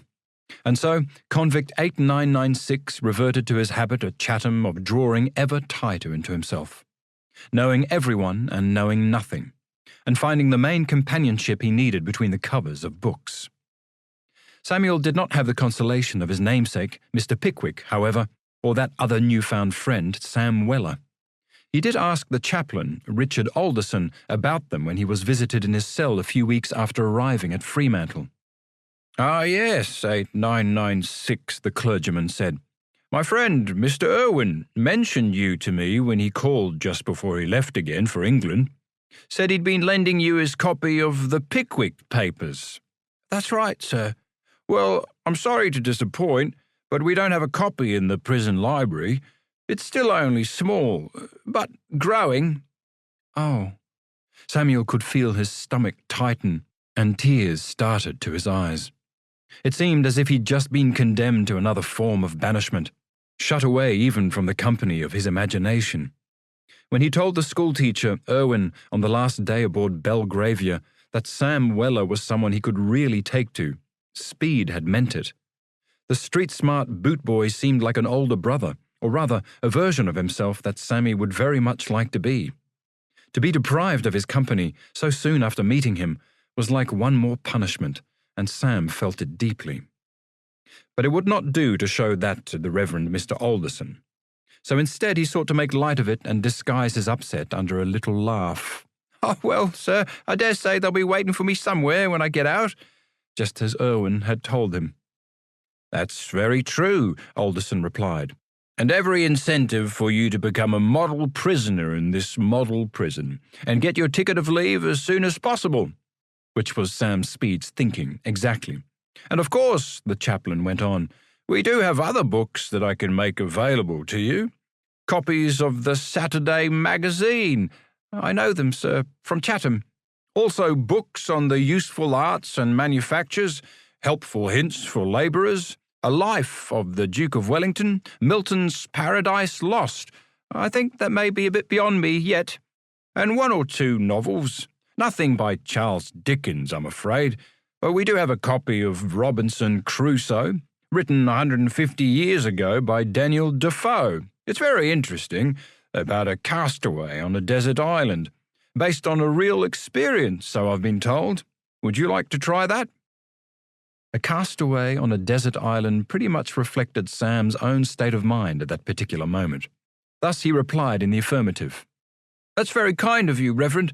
I would like to meet Robinson Crusoe. Then I'll have it brought to your cell directly. Now, shall we say a little prayer together?" They fell to their knees on the timber floor. If that was what it took. 12. Moondine. Once more, time ground itself out through the length of a prison day, each one the same as the other in the monotonous routine of work, eat, sleep, and even pray according to the bell. The same day lived 365 times through the course of a year, as the Fenian John O'Reilly observed. The times of ease remembered from the Belgravia had long gone, and Samuel slipped into the old prison drill as readily and unconsciously as he wore into his new prison boots and hat. Days became weeks and turned into months. Winter was suddenly spring, and before long had given way to summer, bringing with it the heat and the flies and the dust for which the colony was infamous.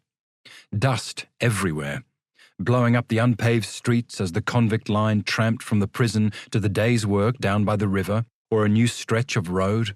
dust getting into your eyes, already stinging from the sun and the glare of white limestone, dust that was hard to rub out, especially if the convicts were linked together by a chain marching to and from the prison, and even worse for those undergoing further punishment, forced to wear a woolen black and yellow motley uniform known as a magpie, terrible in the heat, and their legs shackled with iron chains that could weigh up to 50 pounds so that the raw skin rubbed and blistered and erupted into dreadful sores. Things were not a whole lot better even if your hands and feet were free, when mostly you only managed to rub the dust further into your eyes. Eyes that became red and swollen and gritty. Sandy blight, they called it.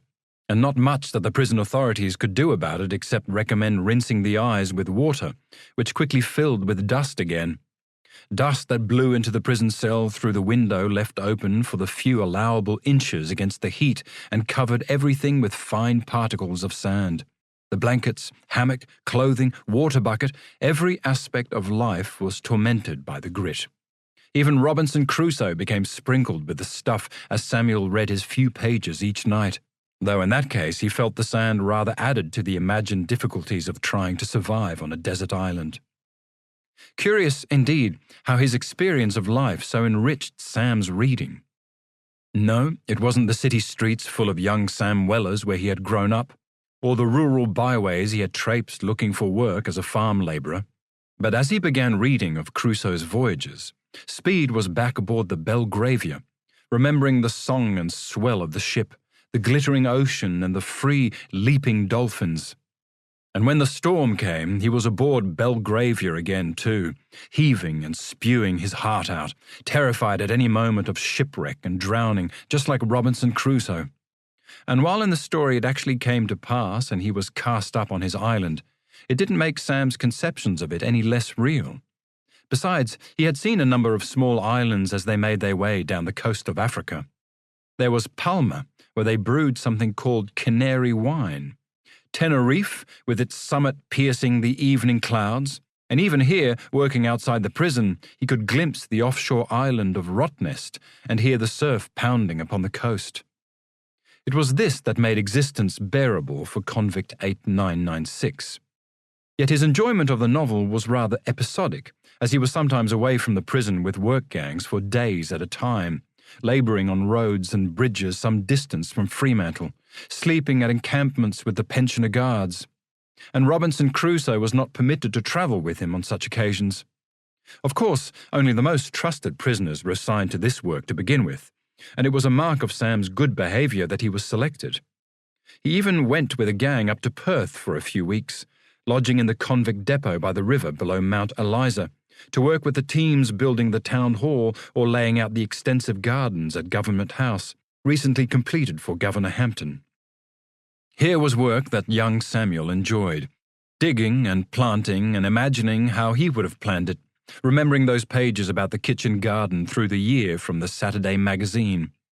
Of course, it all had to be turned upside down in the Antipodes, where summer at home was winter here, and broad beans should be planted in May rather than October. But it gave something to occupy his mind. And for the rest, as Sam laboured on the building or around the grounds, he sometimes supposed himself to be the absent Robinson Crusoe making his hut, fashioning his weapons and improvising just about everything to acquire the necessities of life on the island. After all, Samuel was a countryman, quite used to working with his hands in all weathers and conditions on practical things, from basic thatching and mending a plough to feeding a motherless lamb, and often wondered if he'd be able to survive should he be cast adrift in the vast, trackless wastes of this land. Back at Fremantle, though, he could return to Defoe's story based, as the chaplain had said, on the real adventures of a sailor called Alexander Selkirk, which made it all the more vivid for Sam. And while he could never imagine himself to have a faithful black servant like Crusoe's man Friday, he knew from Mungo Park's devoted guide Isako that such things were possible. And so Samuel Speed consoled himself that perhaps one day he might be able to employ a clever valet and general looker-afterer like Sam Weller when he finally had his freedom and made his first fortune in the colony. Fremantle. The old chap stirred again in his bed, remembering those days out with the gangs, and especially when they were working on the first bridge over the Swan. I see in the paper that they're building a new bridge now, he said, quite out of the blue. What bridge is that? Asked the journalist, taken by surprise at the sudden burst of words from the long silence. Over the river at Fremantle, of course. I worked on the first one, when I came out. Mostly built of timber, pylons, supports, paving, and iron bolts salvaged from the convict ships too. The iron bars. Used it in the prison as well. A funny, hump-backed bridge it was. Still there in parts, under its replacement. I hope they build the new one as solid as we did. The reporter was scribbling down the words as quickly as he could before his suddenly loquacious subject sank back into reticence, and was duly rewarded when old Sammy went on to observe, They reckon Moondyne made one of his escapes over that bridge even before it was finished. Yes, you were going to tell me about Moondyne. Oh, there were a lot of escapes in them days, or attempts to break away, but mostly they were caught again. Even Moondyne, in the end. 90 attempts in Sam's first 9 months, and they didn't diminish all that much in the remaining months before Samuel got his ticket of leave. He could see the captured reoffenders now, in their shackles and magpie clothes, scattered among the work gangs after their whippings and spells in solitary. Hear the constant mutterings of discontent and plotting the next attempt. Even Jim Carr, singled out by the screws after his first black mark for whistling, started talking about it. Samuel told them not to be a fool, to have nothing to do with it, and he isolated himself once more, like Robinson Crusoe, on his own little island of books and story.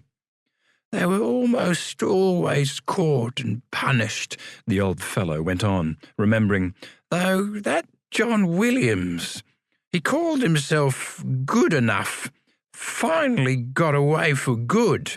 Yes, it was one of the most daring escapes, up there with Moondyne. Tell me about him. I'm telling you about Williams. Sharply, no longer having to think or talk about himself, Samuel was quite content to open up about other people. He told these stories many times before, and Cribben knew his trade well enough to shut up and let his man get on with it. It was in early August 67, only a couple of months before I got my ticket of leave, Sammy continued, his voice becoming stronger and more coherent as the story unfolded. Here, Bob, help me sit up properly. I'm sinking down in the bed. Happy in familiar territory, he called the tuppenny orderly to lift him up, plump the pillows and make him more comfortable. Thanks, Bob. Now, where was I? Oh, yes. We'd just been marched back into the prison from the day's work, said evening prayers, and been locked in the cells for dinner.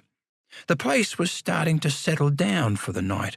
A wet night, I remember, when one of the cell block doors opened, and 8 men came out apparently under the charge of one of the warders in uniform.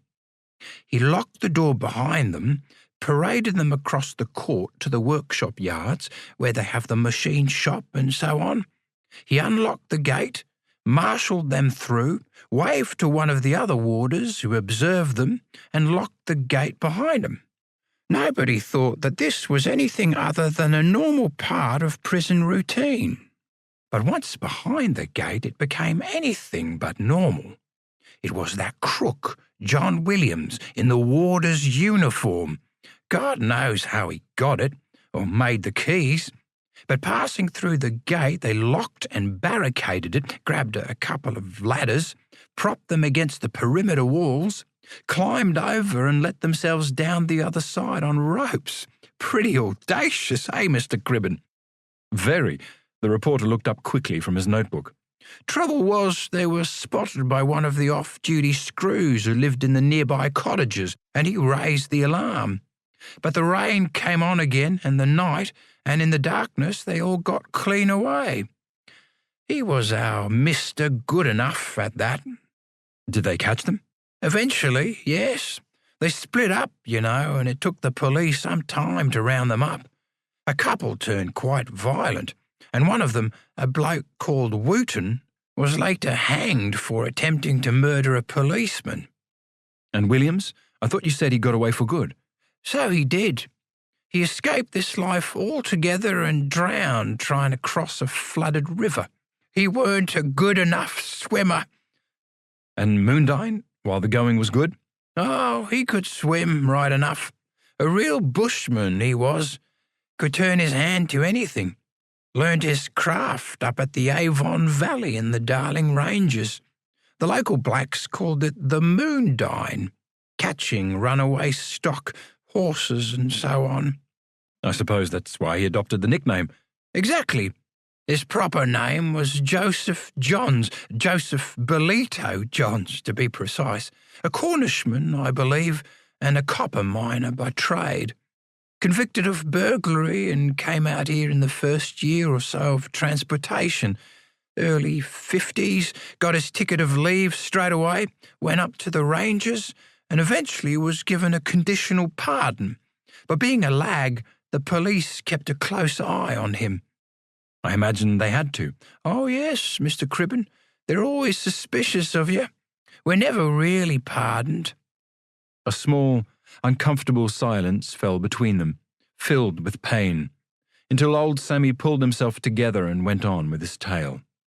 Which is why, when Joe caught an unmarked stallion and branded it for himself, the police arrested him and put him in the 2J lockup.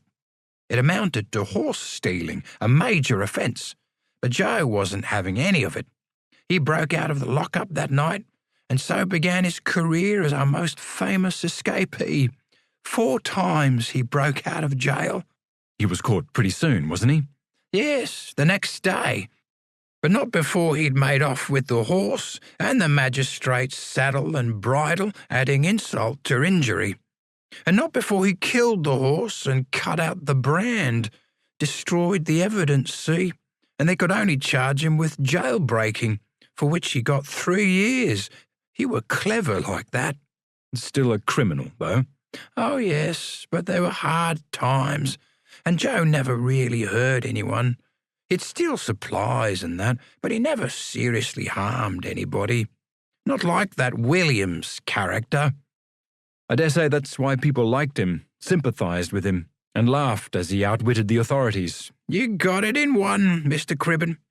I knew him slightly, saw him sometimes in Fremantle Prison. A tall, lanky fella, nice nature, and a model prisoner. Of course, he had to be, to fool the screws with his good behaviour. He got his ticket a couple of years after the horse incident and went back to the bush. But not long afterwards, he was accused of killing a runaway steer and was given 10 years. He always protested his innocence about that, but he wasn't believed. They rarely believe you. As drifts of smoke and the lick of flames in a barley stack stole into the old man's consciousness. Not often. I never done it. Wasn't me. So, anyway, Joe determined to escape again at the first opportunity. Sam went on. Unlike myself, I never dared. And that came when he was out with a work party on the Canning Flats. He got away for a month that time, committed a few robberies, and that's when people first began to hear about the nickname Moondine Joe. Of course, they caught him at last, and this time he was sentenced to an extra 12 months in irons, a whole year in shackles. But that didn't stop him. Too right it didn't. That's when I first saw Moondine, you know, in the yard of Fremantle Prison. We arrived on the Belgravia in July of '66. And the next month, Joe escaped by climbing clean over the wall in his leg irons. I tell you, he was a determined man. Made his way that night to the tool shed at the bridge camp where we'd been working, took a hammer and chisel to cut off his chains and fled towards 2J with 3 other runaways. There were a lot of them in those days. Wanted to save Governor Hampton the cost of looking after them, I expect. I imagine Hampton wasn't very happy. He was mad. And his son, the acting Comptroller General of Convict, people were laughing at them and criticising their administration in the newspapers and everywhere. Sent a huge number of police to find Joe and the others. They were trying to cross the desert to South Australia, I seem to remember. That's right.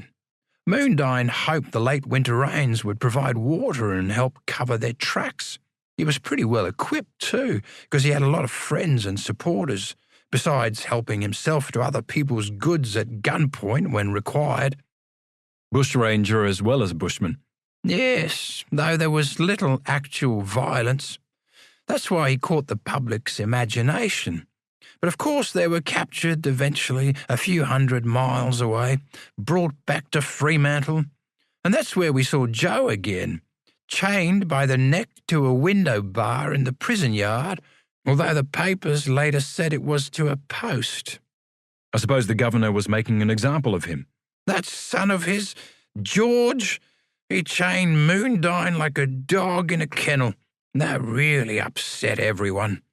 And then Mr. Hampton had a special cell prepared for his prisoner, lined with thick jarrah timbers, studded with nails. The barred window was screwed down tight, the hammock hooks removed. Joe had to sleep on the floor. And when it was finished and Moondyne put inside, George Hampton said, "If you escape from that, I'll forgive you." Or at least he'd get his father to. He'd pardon him? Words to that effect. But the cell was so cramped and suffocating that within days Dr. Atfield reported that Joe's health was starting to suffer. Reluctantly, George Hampton agreed to remove one small pane of window glass to let in a little air. But it wasn't enough. Moondyne's health was still deteriorating until the doctor insisted he be allowed outside for a few hours every day to exercise in the open. So Joe was put to breaking stones in the prison yard. Oh yes, I remember the story, his most famous escape. The journalist found himself becoming quite excited talking to someone who'd actually been there at the time. Certainly was. It set the seal on Moondyne's reputation. They delivered these heavy stones to the prison. Joe was breaking them in a corner of the yard where the wall abutted the back garden of the big house occupied by the prison superintendent, Mr. Lefroy. The super, the doctor, the chaplain, they all had houses just outside, fronting the esplanade. Anyway, George Hampton had given strict orders that Moondyne was to be watched at all times by a couple of guards and that the pile of broken stones had to be removed from the prison every day. For some reason, the last part of those orders was ignored, and so, as we left the prison in the gangs to work outside and came back at night, we'd see the pile of Joe's broken stones growing larger and larger. Until it was big enough. Quite so, Mr. Cribben. Until the day came when the pile was tall enough to obscure Joe from the view of the guards. And that's when, instead of breaking the rocks, he took a swing with his stone hammer at the prison wall, then another swing, and another, until he'd made a hole big enough to crawl through the soft limestone into the superintendent's garden. And made his fourth escape. But not before he set his hammer against the rock pile, draped his jacket across it on a bit of fencing wire or stick he'd found, and put his cap on top, so that the guards, looking across, thought it was just Joe sitting down and having a bit of a breather from the stone breaking. That's what made him such a consummate escape artist. Little touches like that. And by the time they realised, Moondyne was well away. Absolutely. The prison rocked with laughter. So did the public at the Hamptons' mortification, father and son. The newspapers waxed lyrical, as they say in books, and the urchins in the streets started singing a little ditty that soon found its way into the mouths of free and bond alike, and even into the prison compound where it had to be sung very softly. Do you remember it? Certainly, young fella. It wasn't very difficult. Bob, would you pass over my falsies? There was a pause as the tuppenny orderly retrieved the dentures from the bedside table and fitted them into the old fellow's mouth. Then, lying back on the pillow, Sammy began to warble in a quavering voice to the tune of a nursery rhyme from far-off days. The governor's son has got the pip, the governor's got the measles, but Moondyne Joe has given the slip. Pop, goes the wheeze, or...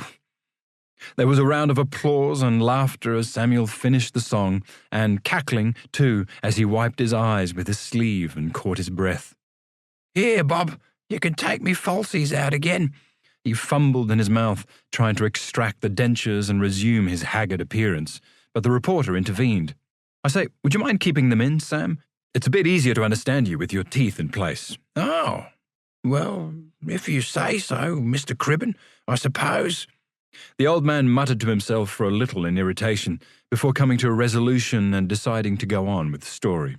"Oh, the hue and the cry.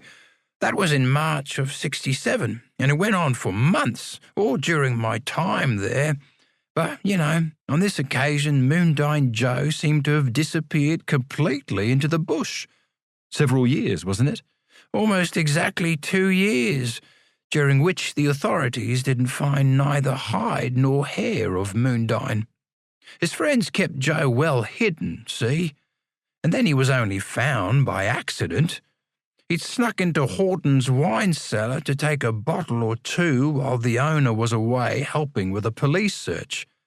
Unluckily for Joe, they came back too soon, and Mr. Horton went down to his cellar to get some refreshments.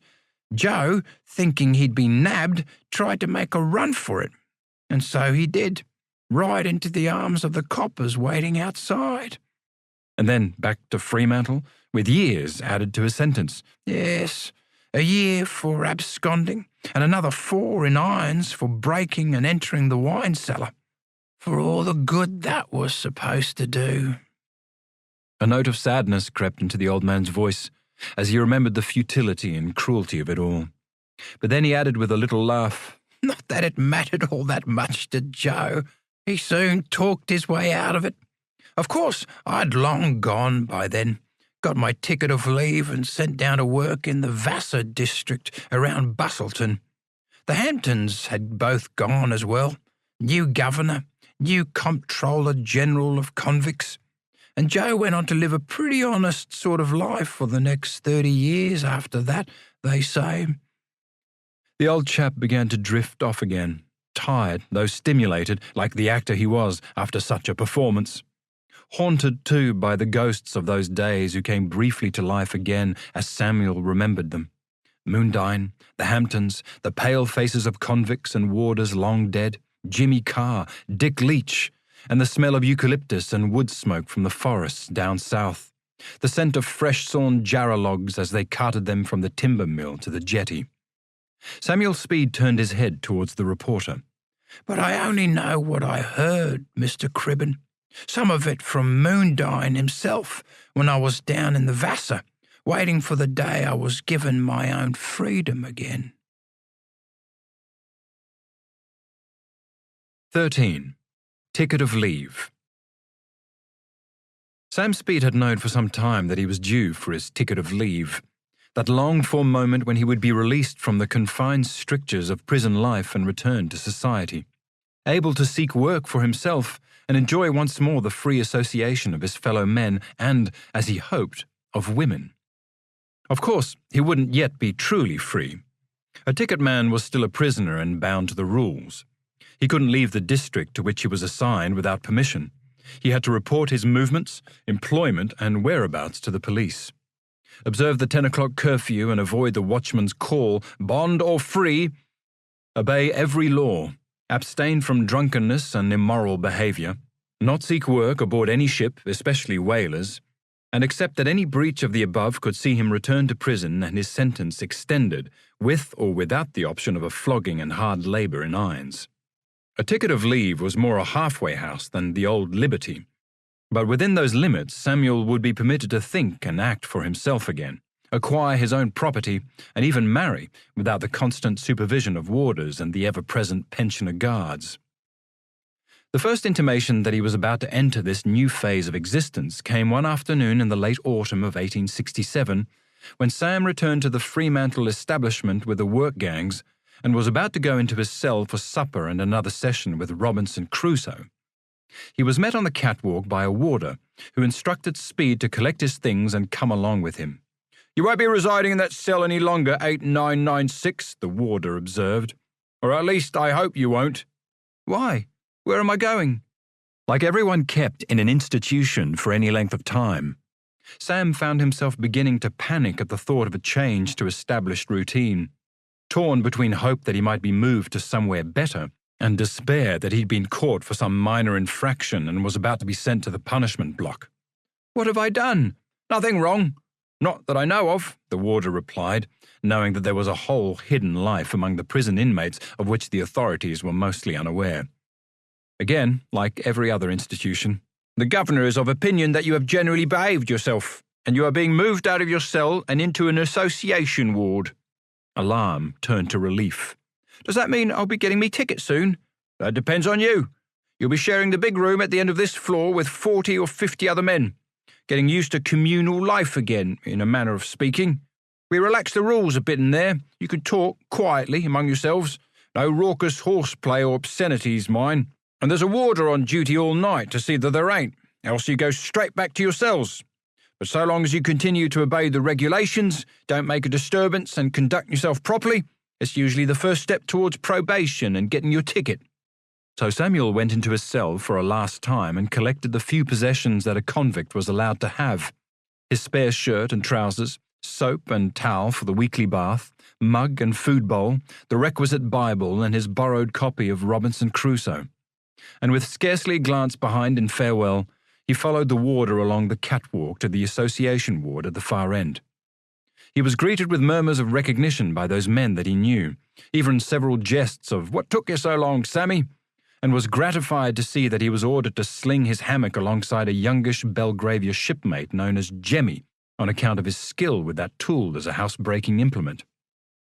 It was as well Jemmy was there, for he helped smooth the newcomer's way into acceptance by the hierarchy of the ward, shielding Samuel from taunts by those who objected at first to the entry of a stranger among them, like urchins testing the mettle of a new boy on the street, showing him the way they went about things at collective mealtimes and at night, laughing at his little jokes, and yarning of a late afternoon when Sam laid Robinson Crusoe aside, of old times on board the convict ship and their mutual pals, Jimmy Carr and Dick Leach. "Poor Carr ain't done too well," Jemmy would say. "Not since he got his first black mark for whistling only days after we got here. The screws have never took their eyes off him. 3 months, and he was put on bread and water for 2 days for disobeying orders," Samuel added. "And the next week he was given another 10 days' bread and water. 10 days! There'd be nothing left of me. There wasn't much left of Jimmy neither. I seen him not long after he come off it. It didn't stop him, though. Just last March they added 11 days in all to his probation time, for disobedience and idleness, so he told me. And it gets worse, Samuel." Jemmy lowered his voice further. "The other week I was out with a work party, and there was Jim Carr wearing the black and yellow magpie togs. 3 months in irons, 50-pound weight round his ankles and the skin already festering." "What for?" Samuel couldn't keep the shock out of his voice. "Using filthy and disgusting language to a screw. Said he wished he'd given him a bit more. Ha!" But it wasn't funny. "I just don't understand it." They shook their heads together, though in truth Sam understood only too well what had happened to Jimmy Carr. To be sure, the severity of the penal code was such that it succeeded in frightening some, perhaps the majority, of prisoners into submission and obedience. He and Jemmy were 2 of them, determined to earn their tickets of leave as soon as possible, because marks for good conduct could also be used to reduce the time they were incarcerated and increase the small gratuities they were given in lieu of wages for their labour. But there were other men to whom the barbarity of the system succeeded only in driving their contempt for authority further inside, and instead of reforming their criminal characteristics, managed to make them worse. Jim Carr was such a one. And indeed, in the 5 years after he was eventually given his ticket of leave, he had no less than 10 convictions recorded against him, for 2 of which he served prison time at Perth and Fremantle. "Everything from stealing a shawl to loitering around the public houses to being caught out of hours. The screws had it in for Jimmy from the start." Old Samuel twisted in his sheet. Poor fellow. Even after his 3 months in irons, Jim committed 2 further offences before he was given his ticket. One for using more insulting and disrespectful language to a warder, and another for leaving his work party claiming to be sick, but then refused to go to the hospital. Foolishly. It was a sure giveaway for shirking, in consequence of which Jimmy was given another 3 days' bread and water. I mean, if you're going to tell a lie, you've at least got to act as if you believe it, eh? But then, who could tell how a man might respond? Look at Dick Leach. Not long after they arrived at Fremantle, he'd been given 2 months' special remission for some particularly meritorious bit of behaviour. An emergency, was it? Saving somebody? Sammy couldn't quite remember. Dick was even sent down to Bustleton with a government work party as a kind of bonus to get him out of jail. And then he'd blown it. When the two met some months later on Samuel's own arrival at the Vassar, Dick confessed that the sweet scent of liberty, so near yet distant, had gone to his head after 4 years of breathing stale prison air. "I was assigned to a road gang," he said, "but I lost me temper, refused to work, and was dismissed. Same thing a few months later. Got sick of it, told the boss where to stick his pick, and was sent back to the government camp for what they called most contemptuous insolence. Well, he asked for it, didn't he?" Even then, Dick wouldn't learn. Before he got his own ticket, he was sentenced to a month's hard labour for pinching a new government blanket. Sold it, probably. As for Samuel, he waited his time out in the association ward as patiently and inconspicuously as he could. His companions came and went.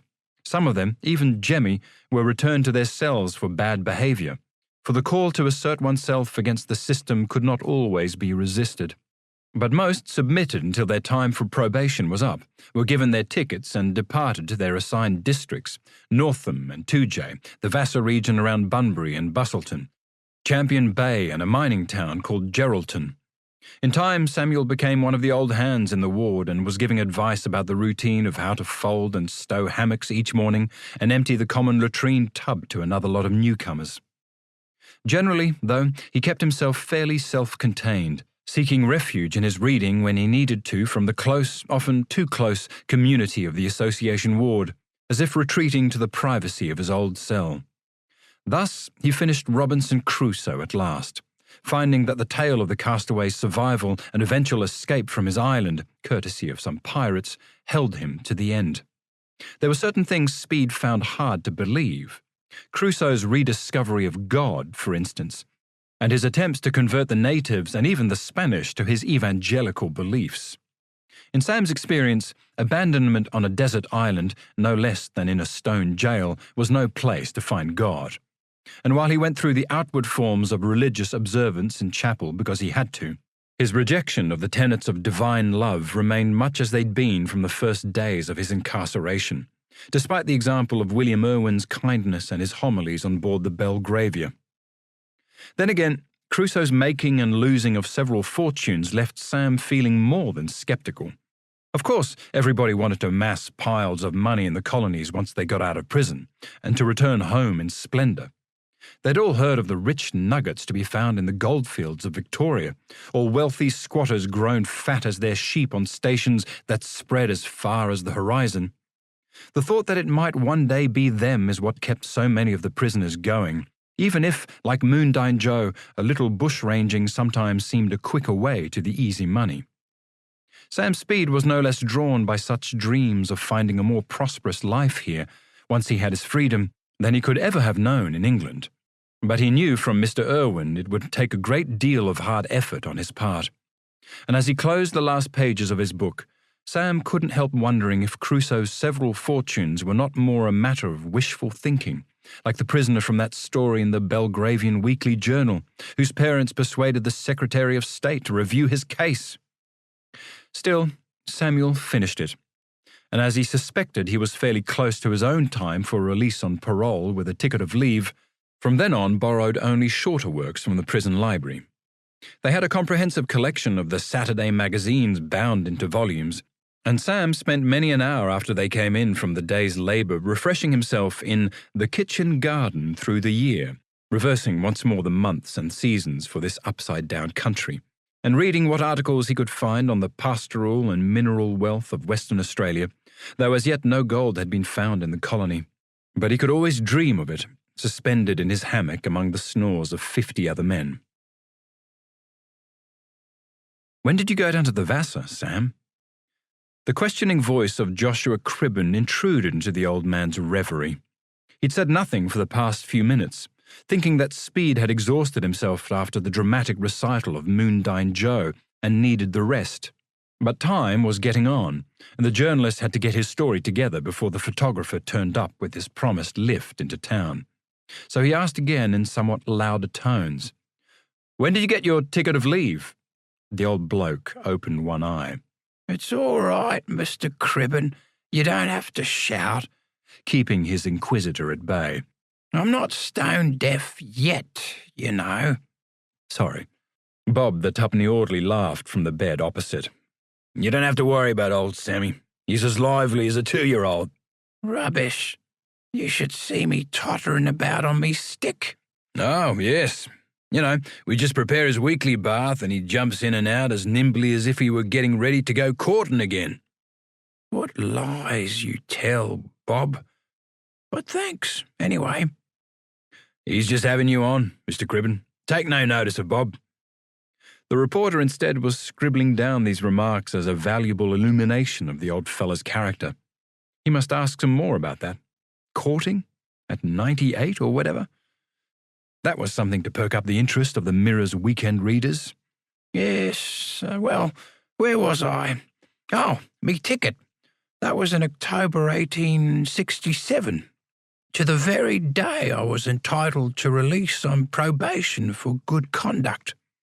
I was escorted down to the office and told that I was to be given my ticket of leave to the Vassar, where I had to remain until I got my full release in 3 years' time. That was a happy day, I can tell you. My heart was singing like a 2-year-old then. And the next morning I was given a lecture to behave myself, a warrant for me passage, a set of clothes and necessaries, and the small amount of money from the gratuities I'd earned in jail." "I didn't know they paid you." The journalist sounded surprised. "Oh, yes. It were a fortune. 2 2/3 farthings a day based on my marks for good conduct." "Farthings?" "You know, 4 farthings to a penny. I was in Fremantle prison for 463 days, working with the labour gangs. At the end of it, I were given £1 5 shillings and 8pence, less 1 and 6 for 3 sixpenny postage stamps. I'd written a few times to my sister, but she never replied, and I gave up after that." £1, 4 shillings and 2pence, the reporter calculated. Barely a week's wages today. "Scarcely a month then, but it was 100% more than I had when I entered the place, and I passed through the gatehouse for the last time feeling like a millionaire, a new man. So I thought. Down the long ramp I knew so well to the town, and would have had a tipple or two at the public houses in celebration, I can tell you. But I wasn't a millionaire, really. And anyway, as a ticket man, I weren't allowed to drink liquor and get drunk. Besides, I was bound for the wharf and the coastal schooner to take me south to Bustleton." Samuel could sense it all again now. That sweetest feeling of release as he walked up the gangplank unchained and unsupervised for the first time in 4 years, with only the jingle of coins in his pocket. The affirmation of belief that he was taking these first steps into a better life as he found a seat by the rail. Sensing the stink and pallor of confinement beginning to fall away like another skin as the ship slipped her moorings and headed into the open sea. It was as if he were on board Belgravia again, the breeze whipping his hair and the salt spray stinging Sam's face as he rode with the slap and heave of the waves. There was even a dolphin or two to be seen keeping them company, those creatures that had come to represent for him such hope and liberation, so that he laughed out loud into the wind. To be sure, he was not yet free. He was still bound by the rules and prescriptions of servitude for another 3 years. "But I am on my own," he thought, "and I am on my way." And Sam Speed laughed again. There were several other ticket men on board as well, older men for the most part, who kept to themselves playing cards and drinking noisily during the voyage. Sam was as happy to keep his distance and enjoy the sail. 3 days it took us in the boat, Mr. Cribben. It might seem a long time, but it was much quicker than trudging 140 miles through the scrub and eucalypt forests with the bullock wagons. We had to walk almost everywhere in those days, unless you had the fare for the mail coach, which cost a fortune. None of your motor cars or trains like today. And mostly we didn't mind hoofing it. I don't reckon the young people are so tough these days. You do talk a lot of old man's bull dust, Sam Speed. You didn't want to hoof it to the Vassar, and you loved every minute of the voyage on that schooner. The first port of call was the small settlement of Rockingham, only 16 miles from Fremantle, but there was some cargo that needed to be taken aboard for Bunbury, a good 100 miles or so further south, where some of the ticket men also disembarked. Old Samuel chuckled to himself. There were 2 place names to remember if we're talking about convict escapes. And he'd tell that story, too, in a moment. But for the present he was still savouring the tang of that remembered voyage into liberation and all the desires of youth it had reawakened. They landed at Bustleton on the 3rd day, a pretty town of limestone and timber buildings, founded 35 years earlier by the first settlers looking for suitable grazing land in this area of high rainfall, though the mighty forests of Jarrah, Chewett and Kari trees also supported a timber industry that supplemented the prosperity of the Vassar district. The hard-wearing wood had been used to build the jetty where they berthed. It was modest enough now, though eventually it would stretch nearly a mile into Geographe Bay, named by the French navigator Baudin after one of his ships, as the river Vassar honoured a sailor of his who was supposed to have drowned when he fell overboard. Along the jetty and across the sandy shore Samuel walked, carrying his few things in a bundle, until they reached the beginning of Queen Street and the welcoming embrace, as always, of officialdom. On one side stood the stone customs house and bond store, its location marked by a lighthouse. Well, it was more of a lantern in a barrel on top of a 30-foot pole, known as the Tub, though its beam could be seen well out to sea by shipping, and especially the American whalers that frequented these waters in summer. The new lighthouse didn't come till a few years later. On the other side was the courthouse, police station and lockup, built of solid limestone by local businessmen David Earnshaw and Henry Yelverton. Good enough men, but the limestone wasn't. It was from one of these cells that John Goodenough Williams escaped by pulling out the window frame from its surrounds. Ha ha. They later strengthened some of the cells with Jarrah planks attached to the walls, just like Moondines at Fremantle. It was towards the police station that Sam Speed turned his steps. The importance of reporting his arrival had been impressed upon him the day he left the establishment. "Where are you going, youngster?" called the 2 ticket men who'd left the ship with him. "Reporting in." Don't worry. We've got a week to see the traps. Come with us and look around the town first. See where the best grog's sold." "I'd rather do it now." "Suit yourself." And they left him to it. Alone outside the police station, the sensations of liberty Sam had known on board the schooner flickered and failed. The reality that he was still a bonded man came back with all the certainty of his sentence, together with the knowledge he was still 3 years away from true freedom. There was a moment when he wondered if he should make a bolt for it, but only a moment. He knew it was better to comply, and to do so at once before he forgot. To do otherwise would see that time stretch out still further when he was inevitably caught. And so, having reported himself to the police, Sam had his presence, number and occupation noted in the daybook with a copy for the resident magistrate and his ticket signed. Next, Sam was directed to the local convict depot. This was another stern government building a block or so further up the street.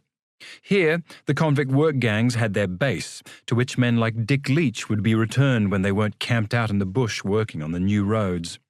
And here, too, ticket men such as Sam could find a bed and a meal, courtesy of the system, when they were between jobs or in need of temporary shelter as they took their first steps back into civil society. Most tried to avoid it, however, since a spell in the depot meant returning to the labour gangs, and Sam usually stayed at Earnshaw's commercial hotel when he came into town. Fortunately, they could also find work through the depot, for employers frequently left notice of any vacancies at the hiring office. It was cheaper than advertising and gave them first pick of the new arrivals. In this respect, Sam Speed was lucky. Happy, too, in his boss. I was taken on almost at once as a general servant by Mr. Henry Yelverton, The old chap continued. He ran a big timber mill in the bush at a little place called Quindalup, about 13 mile along the coast. A decent man, good employer to his men. He put me on at £1 10 a month, which was 10 bob more than the going rate at that time. He leaned against the pillows and thought back for a moment, then laughed. Mind you, the rules said that we ticket men had to negotiate our own wages, and you could see I drove a hard bargain. Of course, mostly the odds were stacked the other way, more men looking for work than there were jobs to give 'em, just like now in the Depression time. But then the mill was thriving. Big demand for Swan River mahogany, as they called the Jarrah in those days, and Mr. Yelverton had the first steam mill in the colony, so he paid good wages.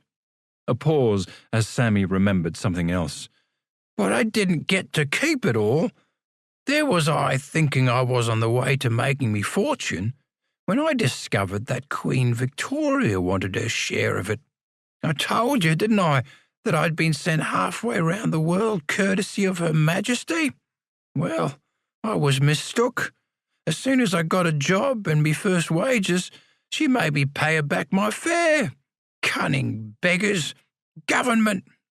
How much did they take? It was in proportion to your sentence. I had 7 years, so I paid £7 1 10 years, £10, and so on.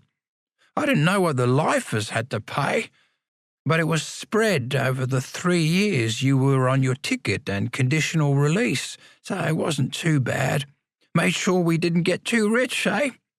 Did you like the work out there? It was bonza. After 4 years under a prison regime, you felt as if you'd been given your life back. The bush breathed freedom, the scent of it after rain, sitting around the campfire of a night just having a yarn, and the smell of meat roasting for your supper. Pleasant days. And in memory he was back there again, eucalyptus smoke rising, echoes of laughter, until he turned away. Of course, it was hard work. The trees were felled and dragged to the mill by bullock teams, where they were sawn into planks, and the boards then were taken about a mile to the jetty at Toby's Inlet on a little tram line with wooden rails, on trucks pulled by horses, which stacked them by the beach and load them onto the lighters that carried the timber to the ships anchored offshore. He was a clever man, that Henry Yelverton. He studied to be a doctor, you know, then went to America and came out to Fremantle on a whaler, built up his business as a timber merchant and builder, built the police cells at Bustleton, he did, and eventually started his mill. Bought his first steam engine from a shipwreck. Quindalup must have been quite a thriving place in those days. Yes, it was. Not much of it left now, so I've been told. The stump of the jetty, a few tumble-down buildings. But then, Mr. Yelverton had his first mill near the beach until they moved it inland and built the tram line. Built his own fine timber residence, Quindalup House too, and huts for the single workers and even houses for the married ones with a bit of land to run stock. Had a post office and school until they were moved closer to the beach.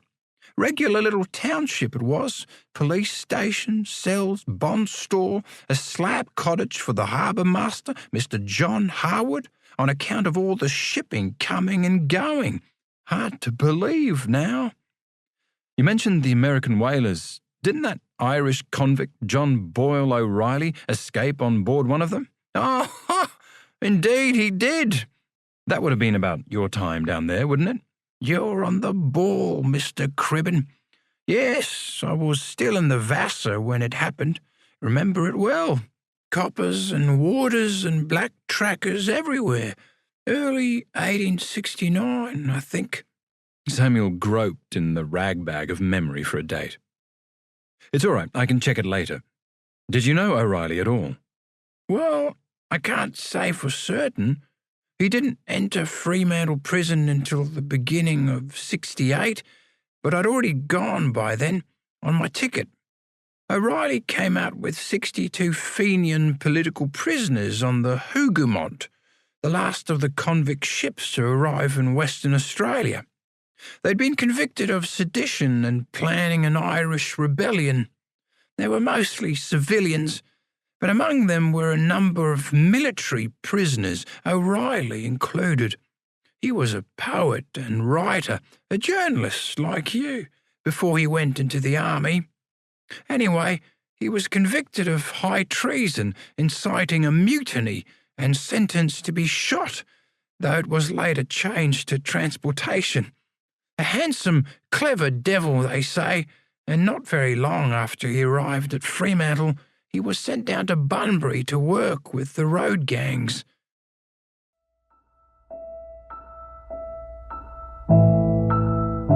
This is the end of CD 5. The book continues on CD 6.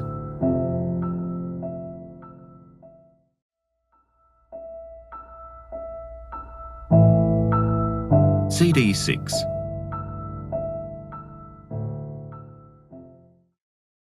Samuel paused a little, gathering his strength together. He was enjoying himself again, back on familiar ground, retelling other people's stories, his words running fluently as a timber trolley along a pair of greased wooden tram lines. Course, that's where I might have seen O'Reilly, around Bunbury where I sometimes went. The timber business was a bit up and down, and when I was laid off from Yelverton's in a slow time, I worked for some of the farms in the district, George Dawson, a few others. I travelled around. And that's when you met O'Reilly? Very possibly. A lot of others certainly had some contact with him, because O'Reilly didn't labour with the gangs for long. He was a clever fella, as I said, educated, with a winning, commanding personality, and he was soon asked to help the overseers with the clerical work, writing returns, taking messages back and forth between the gangs out at Capel, halfway between Bustleton and the depot at Bunbury. I see. And that's where he met the local Catholic priest, Father McCabe, Pat McCabe, very sympathetic to the Irish cause, as you'd expect. Quite. Well, O'Reilly had always dreamed of escaping from the place. He couldn't bear it, for some of the overseers were terrible cruel to him. How cruel? What did they do? I heard that one in particular had it in for O'Reilly. You never know why. They just pick on some poor fella. Anyway, O'Reilly was a few minutes late back to his desk one day, and this bastard screw took his chance. You're late. No more letters for 6 months. That's the sort of thing they do. Very nasty. Joshua Cribben was frequently late at his desk, had been so this morning and had to come out by bus. But being denied his mail for 6 months? A bit over the top. It gets worse. Not long afterwards, a letter arrived for O'Reilly with a thick black border. He knew his mother had been sick and feared the bad news. "This came for you," said the overseer, as O'Reilly held out his hand for it. "You'll get it in 6 months." And this dog, who'd already opened and read the letter, shoved it in his drawer. It was 6 months before O'Reilly was told his mother had died, and yet, you know, he always refused to name the blackguard what did that. Said he must have been sick in the head and more to be pitied. I'd have named him in the paper. And so would I. That's the difference between us and a man of O'Reilly's sensibility. But we can understand why he so hated the place and was determined to flee east into the bush and try to cross the desert plains. He eventually confided his plans to Father McCabe, who told him that was one certain way to commit suicide. "Leave it with me," said the priest, "and I'll work out a plan and get back in touch with you." Which is where the whaler came in? Exactly. Well, weeks went by and O'Reilly didn't hear anything from Father McCabe. He was starting to worry when one day, towards the end of '68, he was approached by one of the local farmers, a fella called Maguire, and a friend of Father Max. He told him the American whaling ships would be calling into Bunbury during February to pick up water and supplies, and they'd arranged with one of the captains to take O'Reilly aboard. It was a long wait, but eventually Maguire contacted O'Reilly again and told him to get ready. They smuggled a change of clothes and another pair of boots to his hut in the convict camp. Why different boots? Because convict boots had the government broad arrow on the sole, studded with hobnails, easy to track, see?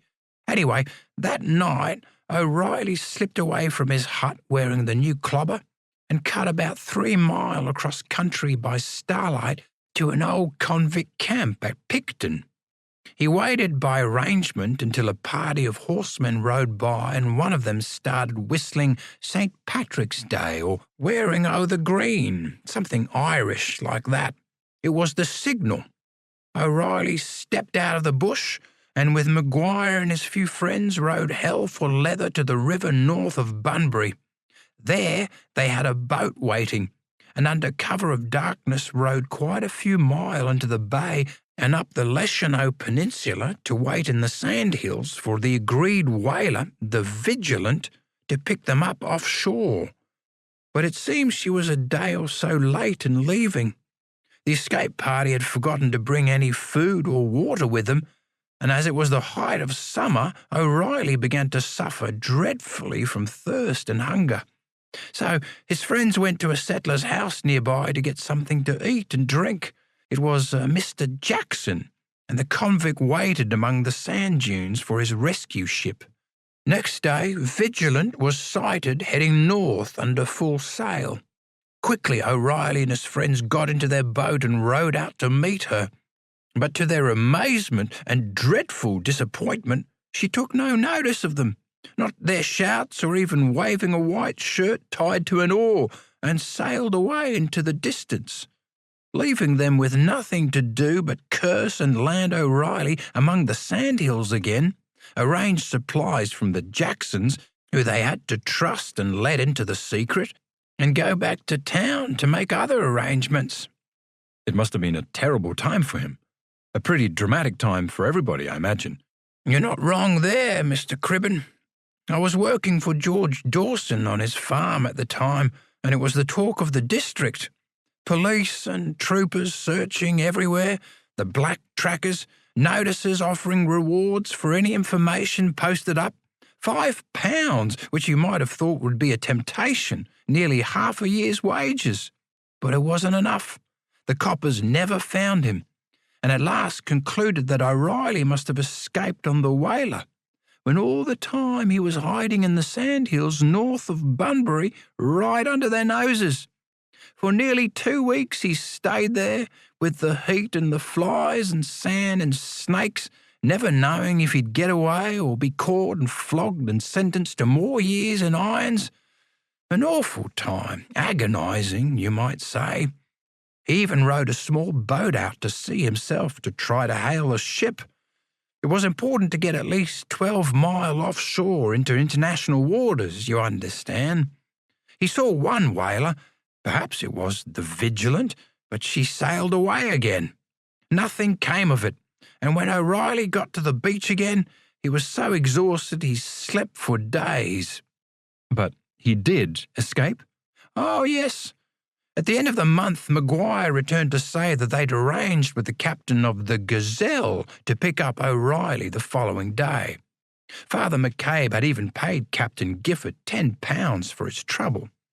The problem was that another convict, a real bad 'un called Bowman, had got wind of the escape plan and threatened to tell the coppers unless they took him too. So there was no help for it but to bring Bowman as well when they rowed out to sea next day and waited until the Gazelle sailed by in the late afternoon.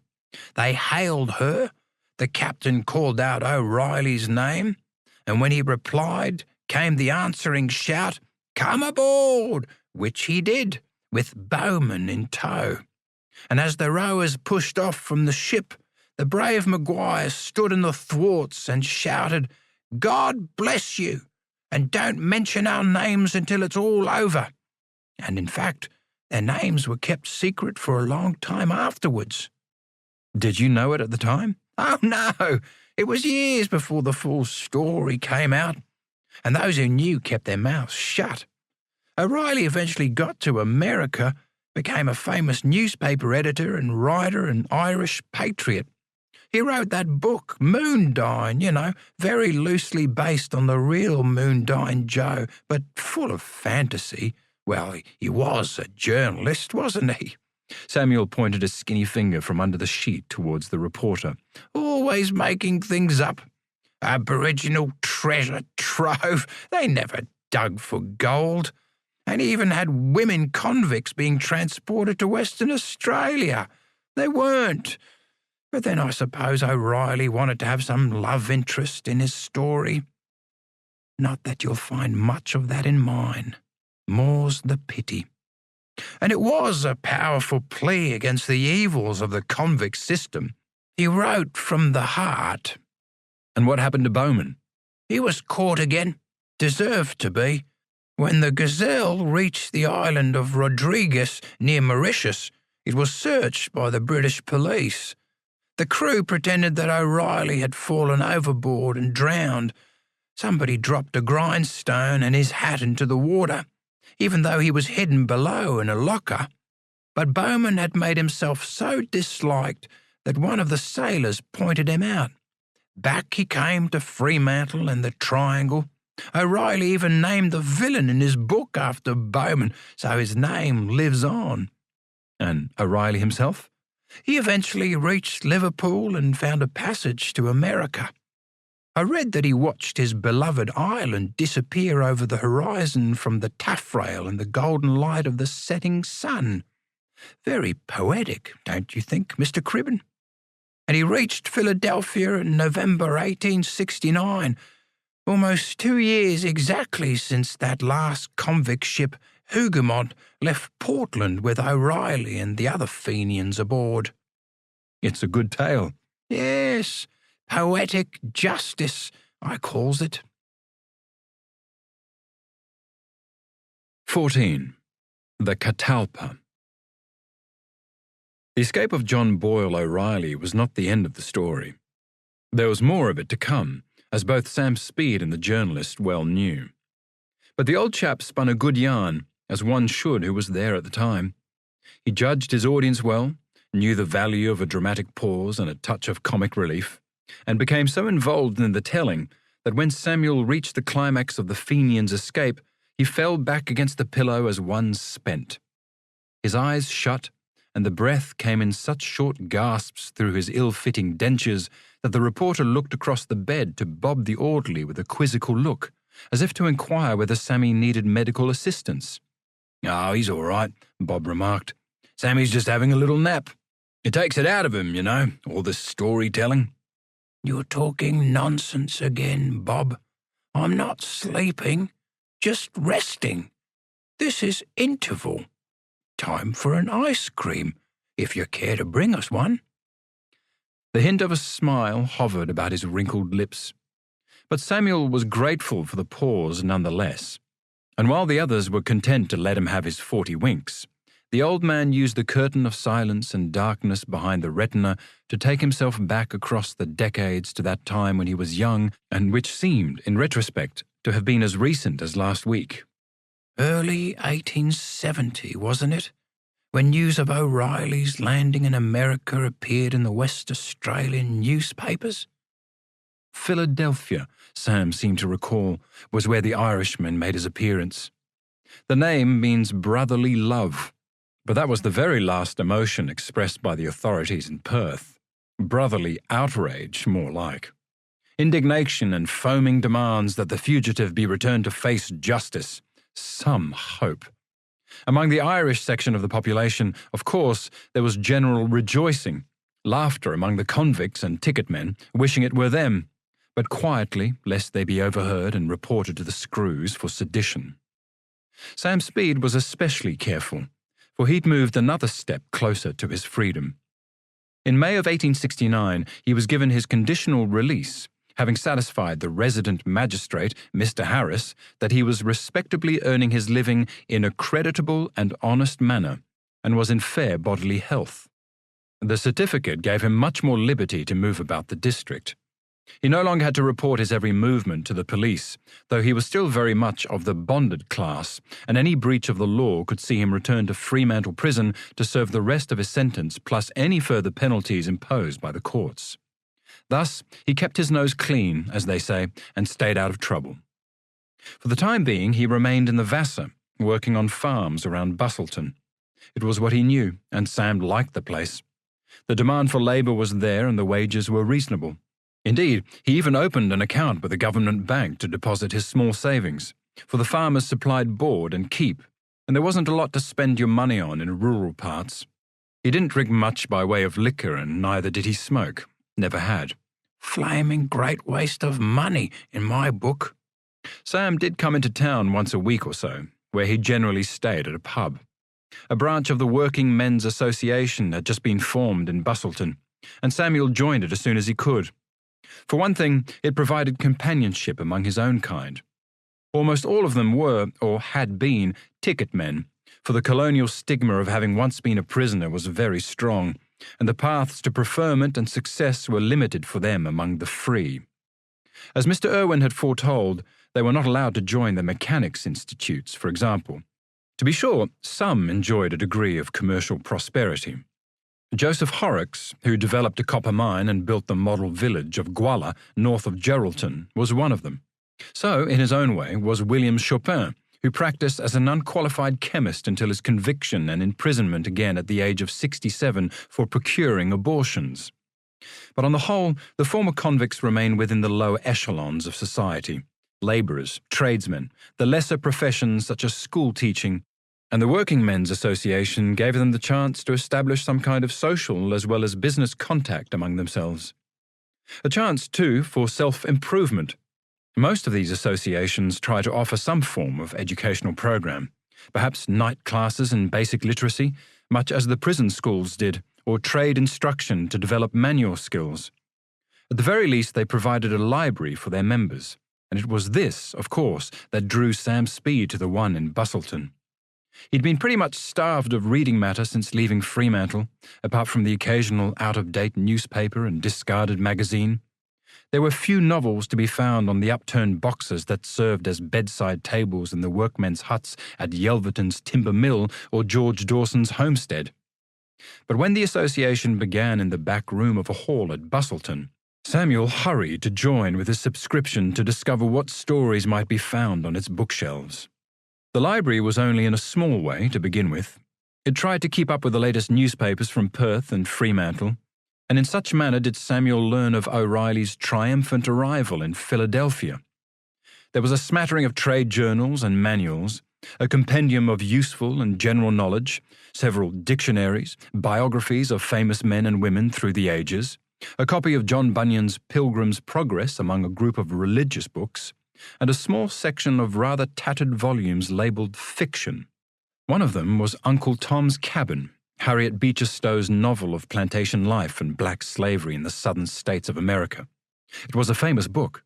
Even Samuel had heard of it, and he borrowed it for several weeks, reading it at night after work in his hut, returning the book at last, not only emotionally shaken by the story, but with a degree of understanding about one of the root causes of the Civil War that had so lately torn apart the United States.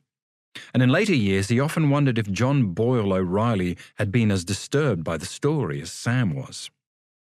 O'Reilly was certainly moved by the plight of the black Australians he saw during his brief time in the colony and wrote about them in Moondine.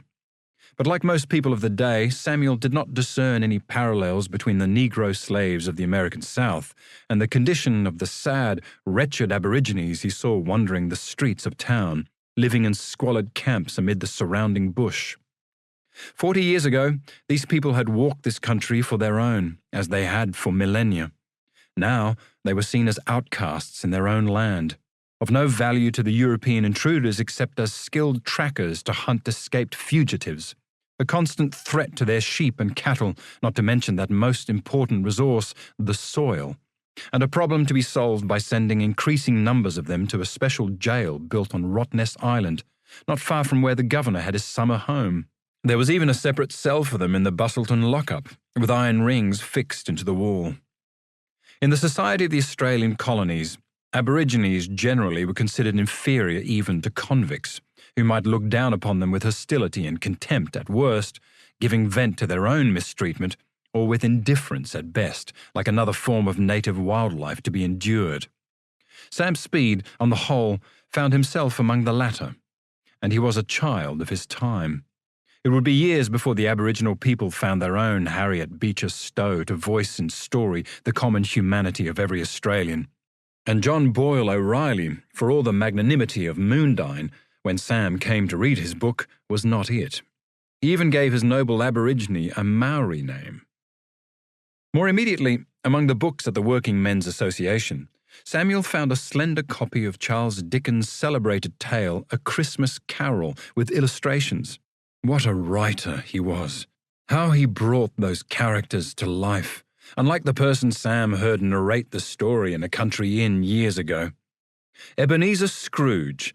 Sam had known enough misers like him both in and out of jail. The ghost of the dead Marley, loaded down with chains, might almost have stepped from Fremantle Prison, where Moondyne Joe had been kept in irons for a year and a half. And as for Tiny Tim, Samuel could scarcely claim to see himself in the little boy, for he had never known much by way of happy Christmases and God bless us, everyone. But certainly when, in later years, he came to read Oliver Twist, there Sam was again among the children in the workhouse wanting something more to eat. There was no Pickwick Papers, however. Not yet. Sam put his name down with a library keeper until such time as a copy came in, for some of the neighbouring landowners were fairly generous with donations of second-hand books. And in the meantime, he occupied himself on these visits into town with whatever journals were available and any other association activity that took his fancy. Not least of these were the dancing classes. The hall where they met was the scene of several splendid balls held through the year.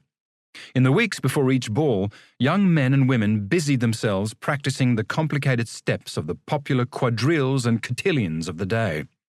Leading with the right hand, leading with the left, dancing to your corners, dancing back to back, how to hold your partner when doing the polka, and even more carefully and gallantly when dancing the waltz, 1, 2, 3, 1, 2, 3. Samuel sought to revel in it. On the grand night of the ball, the hall was decorated with boughs of greenery and lit with lanterns and candles glowing on the faces of the couples, all wearing their best and weaving the patterns of the dance to the music of a fiddler. A circular waltz, a jolly Gay Gordon's or rousing gallop, sometimes a country dance, Corn Riggs or Sir Roger de Coverley. No alcohol was permitted to be drunk inside, except for the fiddler, who was always stimulated by the beer, and his playing seemed to improve as the evening wore on.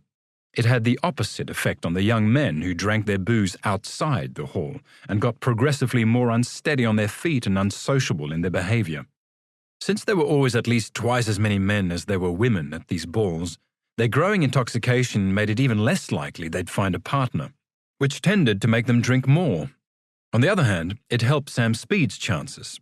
Small and a little disfigured he may have been, with his scarred eye and the stigma of bondman attached to his name. Always rather awkward on the floor, but at least he remained sober, kept himself clean, and remembered most of the steps. And as the evening grew late, Sam found his proffered hand taken more often by some pretty young Irish housemaid or seamstress, when other, more attractive partners, perhaps, were outside getting drunk. Samuel could remember it still. The dark eyes of this colleen, no more than 20, flashing in the lamplight as they went around the floor together in a polka. A Scottish girl, with a green ribbon in her auburn hair, laughing and holding her skirt as they danced towards each other in an eightsome reel. The heat and the noise and the sweet notes soaring above them as the fiddler worked up another sweat on the stage. He began humming the tune to himself. Dale among the tailors, was it? And a thin hand came from under the sheet and began tapping out the rhythm of the dance. Are you all right, Sammy? Of course I'm all right, Bob. You worry too much. I'm just remembering the dances we used to have in the old days, the girls and the music. They don't have nothing like it now. You were fond of dancing, Sam? Well, I weren't the most elegant cove on me feet, Mr. Cribben. You'd probably call me more of a clodhopper, but at least I could stay upright and jig about in time to the music. The girls liked that, and the tunes were grand. And when was this? The early 70s. Good times then. Moondine liked to dance, you know. Tall fella, good-looking, knew how to keep the women, too, when the music stopped. Was he in the Vassar then? Oh, yes. He'd been in Fremantle prison for 18 months in heavy irons after they caught him in Horton's wine cellar. He pleaded with them to take the chains off, the weight of it. You can't imagine. So, in the end, they agreed. But then the silly beggar was caught trying to forge a key in the carpenter's workshop. So they put him to breaking stones again. That's how he escaped before. Yes, but this time they weren't stupid enough to put the rock pile beside the outer wall. They put it in the middle of the courtyard where he could be observed by the screws at all times and from every angle. So how did he get away then? By being honest. Well, he remembered the promise that George Hampton made when they put him in that special cell. If you escape from that, I'll forgive you. Word got back to the new Comptroller General, who confirmed the promise with Superintendent Lefroy. And the upshot was that Joe was given his ticket of leave by Governor Weld and sent down by boat to the Vassar in May of 71. Which is where you met up with him again? Certainly did, Mr. Cribben. He was working at Yelverton's mill, where I'd been. He'd come into town every so often, drop into the Working Men's Association, even attend some of the balls. He was a nice fella, you know. Everyone who worked with him said he was a decent, straightforward chap, popular, never shirked, never boasted about himself. Whenever the subject of his escapes came up, he always swore his innocence of that original offence of stealing the steer. Of course, when riled, his swearing could shock even a bullocky. But apart from that, the only people Joe didn't like were coppers and jailers. Didn't he go back to prison again? Yes, briefly.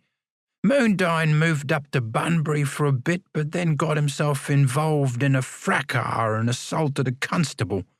Found himself back in Fremantle Clink for a month. Stayed up there as a boat builder and so on after he came out, and eventually got his certificate of freedom, began to lead a respectable life. And did he come back to the Vassar? Not for a while. He did around 1880 after he got married. Her name was Louisa, a good woman. Joe loved her very deeply, they say. Yes, they worked on some of the farms around Margaret River for a while, Joe in the paddocks and Louisa in the kitchen.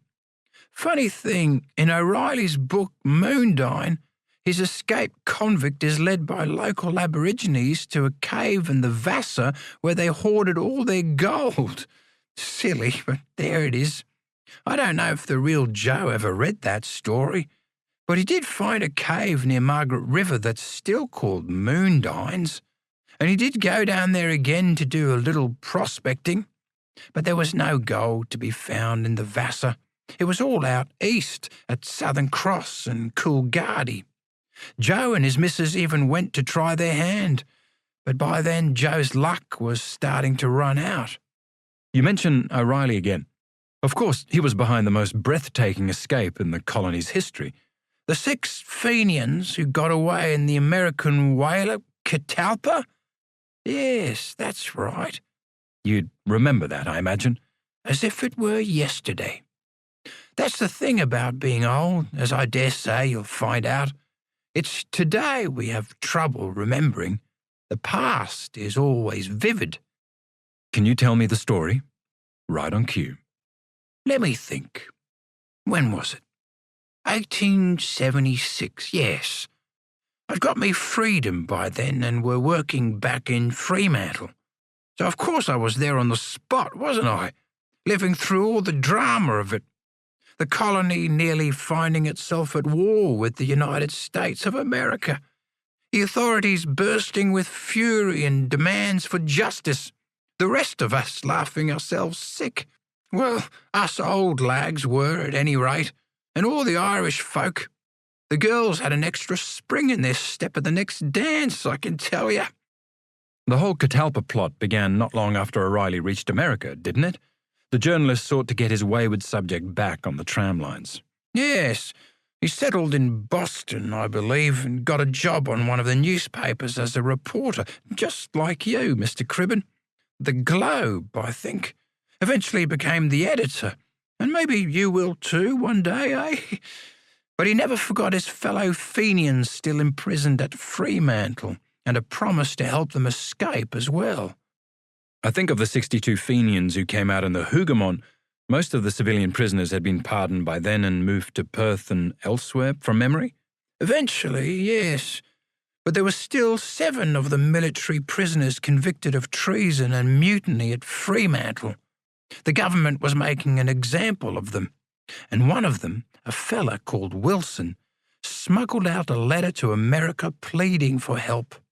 It came into the hands of a man called John Devoy, another military Fenian, convicted of mutiny but later allowed to settle in New York, where he also became a newspaper man. There must be something about your profession and insurrection, hey, Mr. Cribben? Because Devoy soon joined the Clan na Gael, a secret organisation supporting the Irish Brotherhood and armed rebellion in Ireland. "You're being a bit hard on us, Sammy," the reporter murmured. Oh, I don't know about that. Look at all those nasty things you write about governments and other people. It's our job, keeping them on their toes. You're certainly keeping me on my toes. And Wilson's letter kept John Devoy on his toes. Secret meetings of the Klan's supporters were called, and the upshot was that they raised about 20,000, a lot of money in those days, to buy a merchant ship, send her out to Western Australia, and use it to rescue the Fenians still in prison. Much the same way as O'Reilly had escaped. Yes. In fact, it was O'Reilly who suggested that the ship be disguised as a whaler, because it wouldn't draw attention to itself off the coast of Fremantle.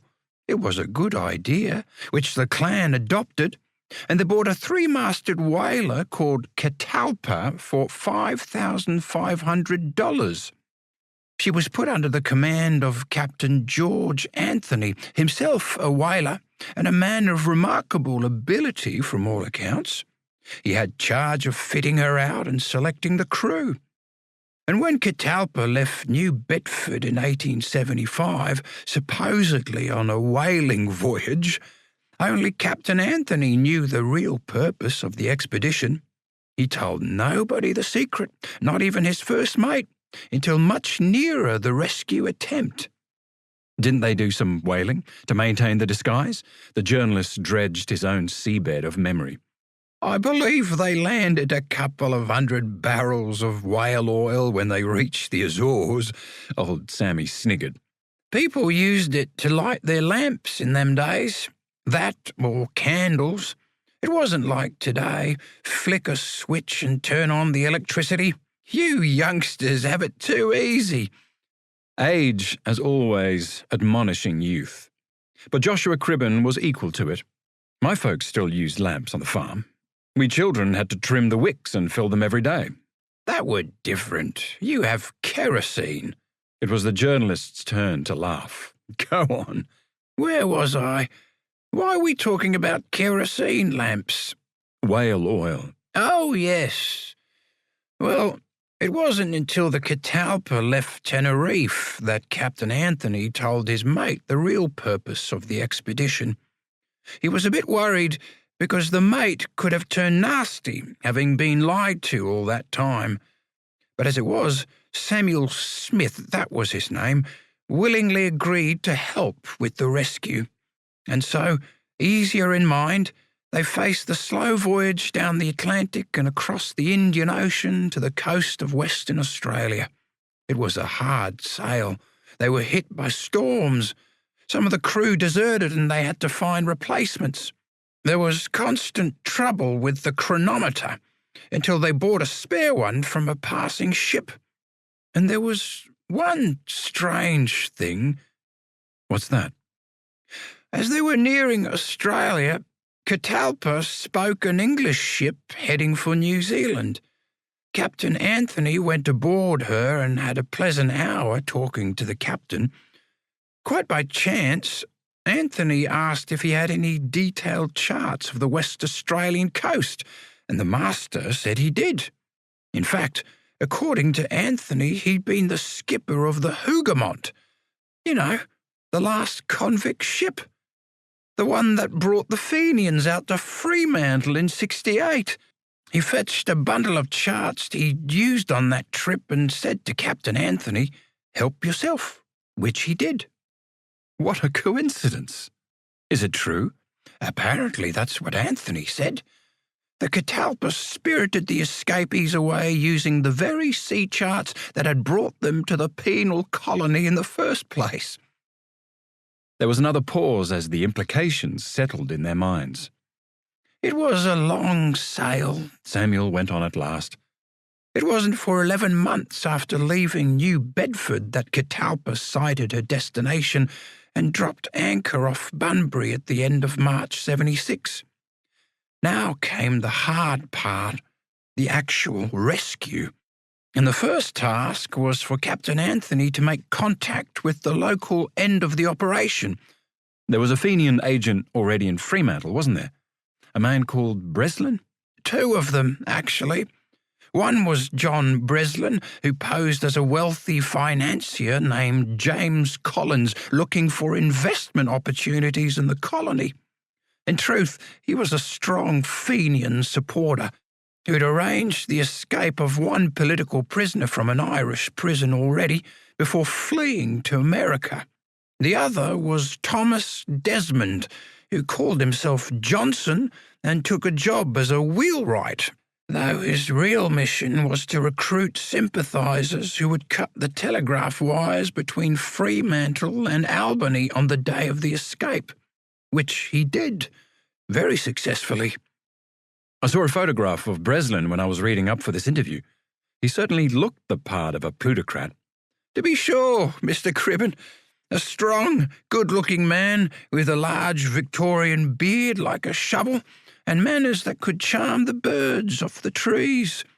He certainly charmed a servant girl at the Emerald Isle Hotel at Fremantle, they say, who bore him a son, though I doubt he ever saw the child. Charmed the governor, Sir William Robinson, as well, who entertained him with dinners and outings. Of course, Mr. Collins had all the right letters of introduction and sufficient reserves of cash, courtesy of Clan Nagale and sympathisers in the colonies, who are said to have contributed something like £2,000 to the enterprise. Mr. Collins was so respected that he was given a private tour of the Fremantle establishment. Really? Yes, and he made contact with the 6 Fenians imprisoned there and dropped the word to their leader, Wilson, that an escape attempt would be made. Actually, there were 7 of them, but it was decided only to take 6. The 7th was regarded as something of a traitor to the cause, but I don't know that for sure. Old Samuel paused a moment to regroup his strength and drew in a deep breath before going on. Anyway, Breslin and Desmond had arrived in the colony in November '75, I think, and had a few months to get plans and contacts in place before the Catalpa arrived off Bunbury at the end of March. As soon as he got word, Breslin went down to meet Captain Anthony, talked over the arrangements and worked out the codes for their telegrams. In fact, they went up to Fremantle together in the little steamer Georgette, which was very fortuitous in the light of later events. Captain Anthony soon became friends with the skipper and spent much of the short voyage in the wheelhouse with him, yarning in the way seamen do and picking up a lot of knowledge about the coastal waterways, especially around Rockingham, where the rescue was to take place. They surveyed it by land too, didn't they? Yes, indeed, Mr. Crippen. You've done your homework, I'll say that for you. When they reached Fremantle, they at once saw a problem. Anchored offshore was a Royal Navy gunboat, with another expected on a routine visit. It was likely that the attempt would have to be delayed, but they put the weight to good use. Breslin and Captain Anthony hired a fast 2-horse covered trap or gig and timed the trip down the main road to Rockingham. It's 16 or 17 mile, and the first 10 were covered pretty quickly down a well-macadamized road. I can vouch for that. I was on some of the convict gangs that built it.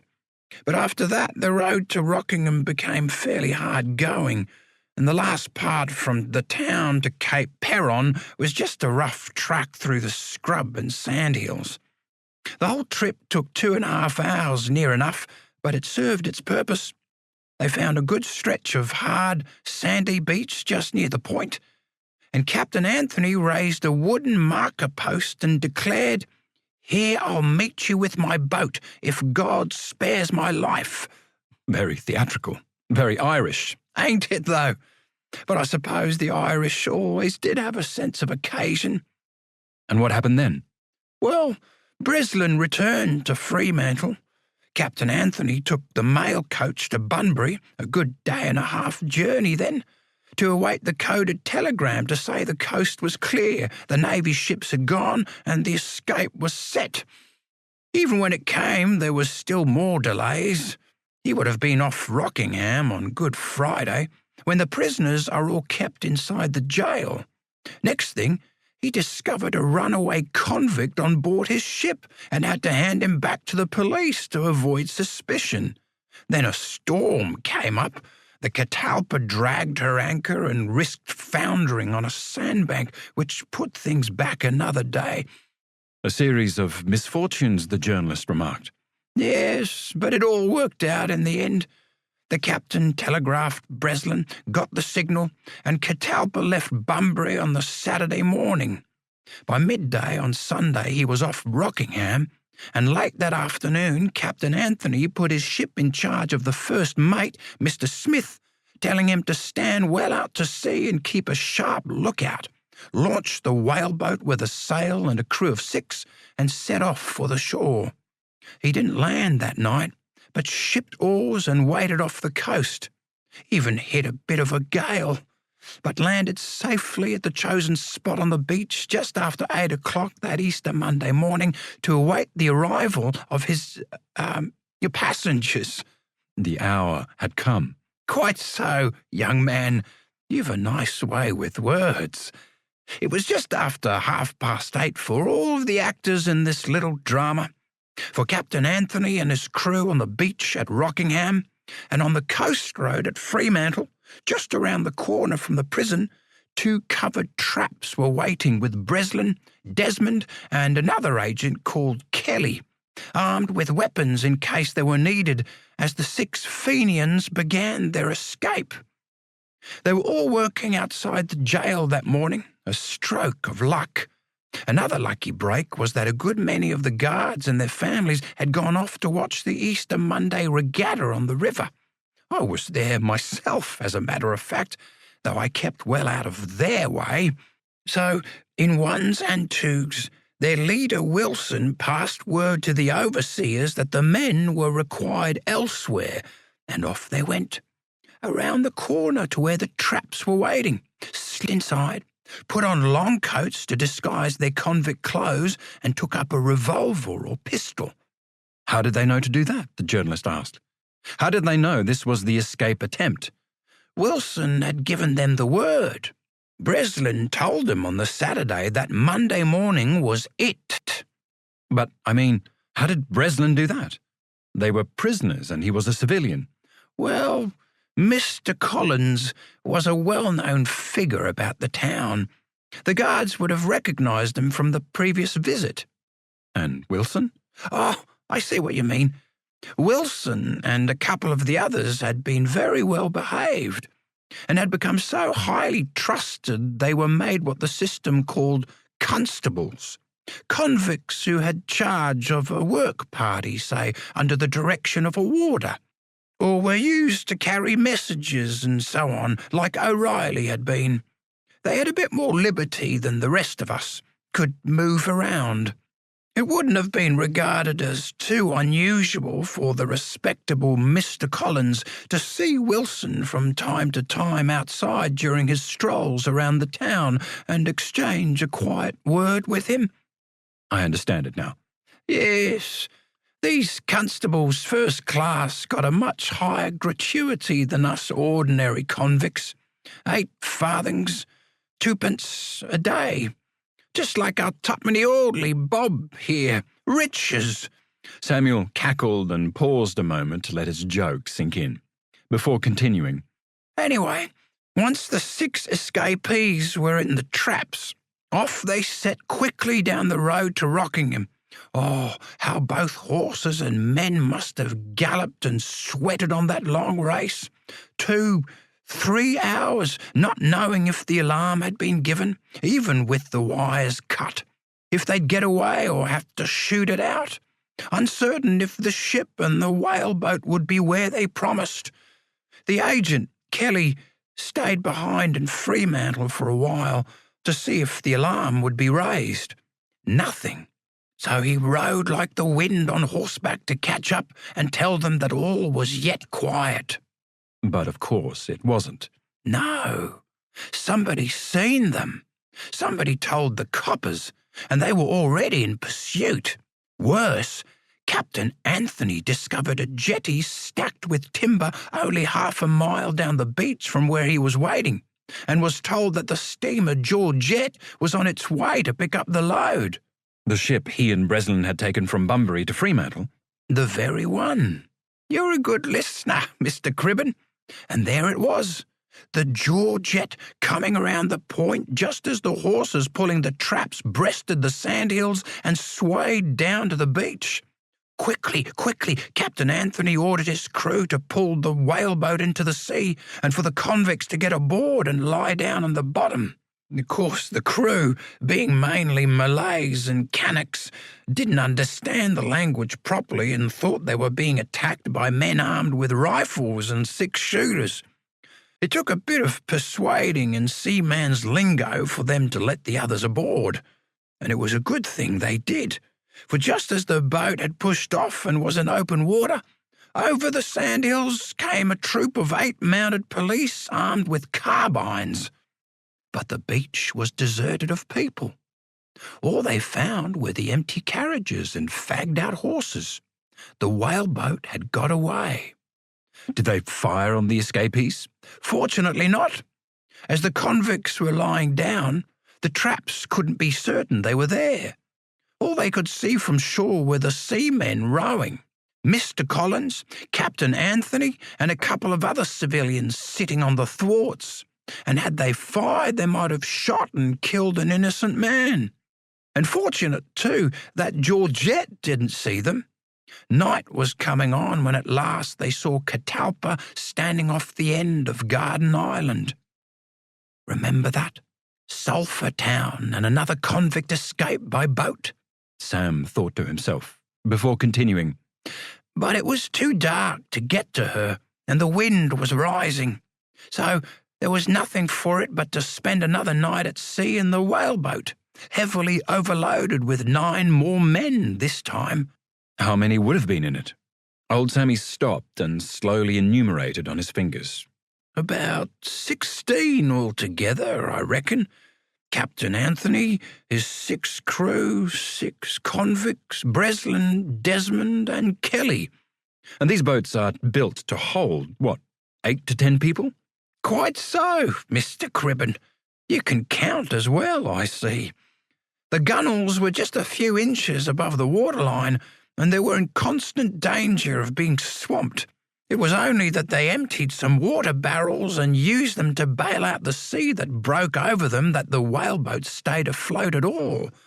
Captain Anthony put up the sail to try to keep her into the wind, but the mast snapped in the gale, and it was the superhuman efforts of the crew that kept them from going broadside onto the waves and overturning. It's a wonder they survived. They must have been terrified. No doubt about that. Captain Anthony tried to keep their spirits up by saying he'd been out in much worse weather than this, but I read later that, at the time, he wouldn't have given a cent for the lot of them. Their luck held, however. The winds calmed down towards morning, and as day broke they could see Catalpa standing in again towards the shore. How they bent their oars towards her then with a cheer! But an hour after daybreak they saw the Georgette steaming out of Fremantle towards them. They all lay down low in the whaleboat so that nothing could be seen above the gunwale and waited until Georgette passed further down the coast. Once she'd gone, oars were unshipped, and for 2 hours they rowed briskly towards Catalpa. She must have seen them because the ship began to change course towards the boat. But then they noticed something else. The reporter found himself quite caught up in the telling. Too right. Standing off Catalpa was a guard boat with 2 sails carrying 30 or 40 coppers and pensioner guards. And as soon as they saw the ship putting on canvas, they did the same and started following her. "Put your backs into it, boys," Captain Anthony cried to his crew, heaving on the oars. "Give it everything you've got." And then it became a race between the whaleboat trying to reach Catalpa and the guard boat wanting to cut them off. And the whaleboat won. By a whisker. As soon as he was within hailing distance, Captain Anthony called on his first mate to hoist the Stars and Stripes, the American flag. I know that. Just checking, Mr. Cribben. A man can't be too careful, you know. As soon as they reached Catalpa, the men scrambled up the ropes.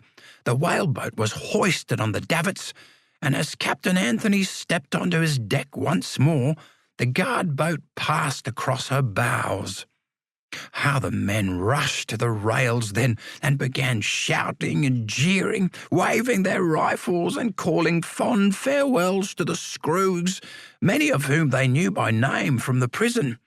And the guard boat, knowing it was useless to try to board the ship, turned for shore. The officer in charge even gave a smart salute as they departed. And the rescued men all tucked into the best dinner that could be provided by the galley and slept the sleep of the dead. And that still wasn't the end of it. No, there was one more scene to be played out. Next morning, Georgette steamed up close, a loaded gun mounted on her foredeck, a detachment of armed soldiers at the rails, and a longboat swung out ready for a boarding party. Of course, the crew and all the passengers rushed onto Catalpa's deck with their weapons and anything else they could find to repel them: harpoons, cutting spades, lumps of metal, wood. Didn't the Georgette fire a shot across her bows? Dead right. The ball sent a spout of water high as the topmast as it skimmed across the waves. "Heave to!" demanded the guard commander. "What for?" Captain Anthony replied from his quarterdeck. "You have escaped prisoners on board." "There are no prisoners here," came the response. "They are all free men." Old Sammy, the storyteller, was mimicking the voices of the players. The commander wouldn't have any of this. "You lie," he said. "I can see them on your deck." But Captain Anthony, cool as you like, answered, "They are my crew. Show yourselves, men." And they did. "Are you going to heave to?" No. The wind was freshening, and 18 miles out to sea, well beyond the colonial limits, Catalpa was picking up headway. "I'll give you 15 minutes to come about, or I'll blow your masts away. You can see I have the means to do it." The soldiers aboard Georgette were swabbing the gun, ready for another shot. And now that the crisis had been reached, Captain Anthony pointed to the Stars and Stripes flying at his masthead.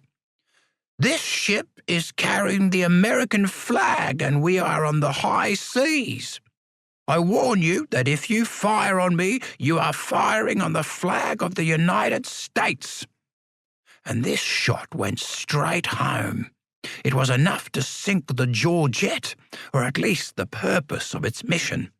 There was no way the colonial government was going to risk going to war with America, not over a handful of convicts.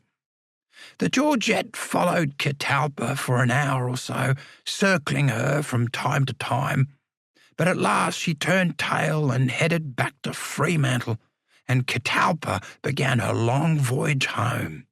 Funny, isn't it, that the two skippers knew each other? Captain Anthony and his colleague on Georgette from the Bunbury voyage. Captain O'Grady, was it? Had even picked his brains about the coastal waters. That's right. In fact, they say the two waved to each other in greeting during the exchange with the military. Oh, what a humiliation the establishment did suffer. Governments issued angry statements. The newspapers thundered editorials demanding reparations. But it was all hot air. Nothing came of it. We laughed ourselves silly in Fremantle, and I dare say they did down at the Vassar as well. Catalpa arrived in New York to scenes of rejoicing. The freed prisoners were treated as heroes. Captain Anthony retired from the sea because it would be very unsafe for him to enter any British port after that, and was made Inspector of Customs at New Bedford. The clan Nagale actually presented him and a few others with Catalpa in recognition of his courageous role in the rescue. And in return, he presented the clan with the stars and stripes that flew from the ship's masthead on that decisive morning off the coast of Western Australia. His ship came in, quite literally. Yes, it did, in every sense of that expression. There was a pause, as they wondered a moment what should come next. And your ship, Sammy? Oh, well, as to that, Mr. Cribben, you would have to say I'm still waiting. 15. Freedom. Waiting, always waiting, Samuel. For his freedom, and knowing what to do with it when he got it. For the opportunities it must surely bring his way, and the wherewithal to seize them. Yes, Mr. Cribben, waiting for his ship of fortune that never came. For one of those girls, so dazzling and gay on the dance floor, to take his outstretched hand for himself, and not as a substitute for the flash lads outside. Because they cared for him, as he would care for them. But that time came and went, until in the end there was only God left, and the characters who peopled his books. Love, such as Sam Speed knew it, had to be bought like everything else.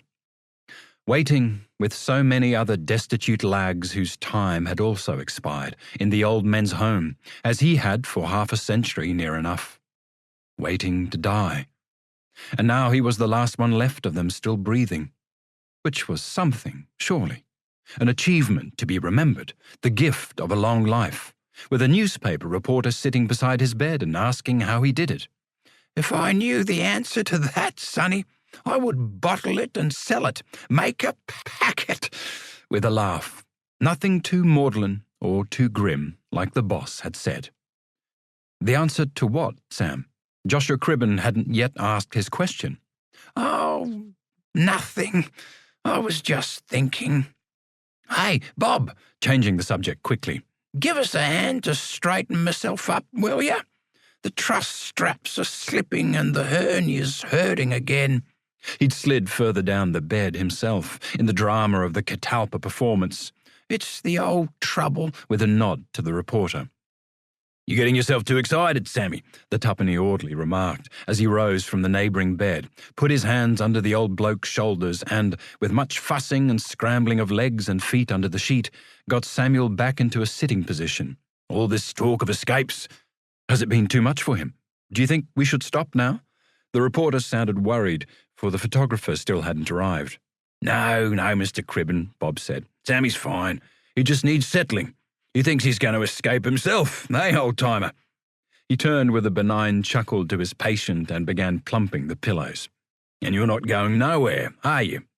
The only way I'll get out of this place is in me box." "I say, that's a bit morbid," Cribben observed rather hastily. His readers wouldn't find that amusing, not over their weekend breakfast cereal. "Oh, but it's true, young man," Samuel lectured from the pulpit of his bed. "In life we are in death, as the good book says. You must know that, as a journalist chappie, even if you'd rather ignore it." He paused a moment before adding with a snigger, "But don't worry, I'm planning on making me century. 3 centuries if I could, like Len Hutton in the cricket, eh, Bob?" as the orderly tucked in the blanket. "You'll certainly drive me to my grave long before you, Samuel Speed." He rearranged the knitted beanie, which had become askew on the old fellow's skull, and they all laughed to escape an uncomfortable subject. "Tell me, when did you get your freedom?" the reporter asked, safely back on the firmer ground of facts, figures, and dates. "And where?" "Let me think now. I was still in the Vassar working 1871, well over 60 years ago." Samuel paused, cogitating like mad and counting with his fingers like an abacus. "July 1871, that's it." A small note of triumph in his voice. "I remember my certificate of freedom was 7 months late in coming. I should have had it the November previous, but then they added extra time to cover the voyage out, and I don't know what else. Perhaps they included the 8 days I spent crook in hospital during the winter of 70. It's not bad, is it?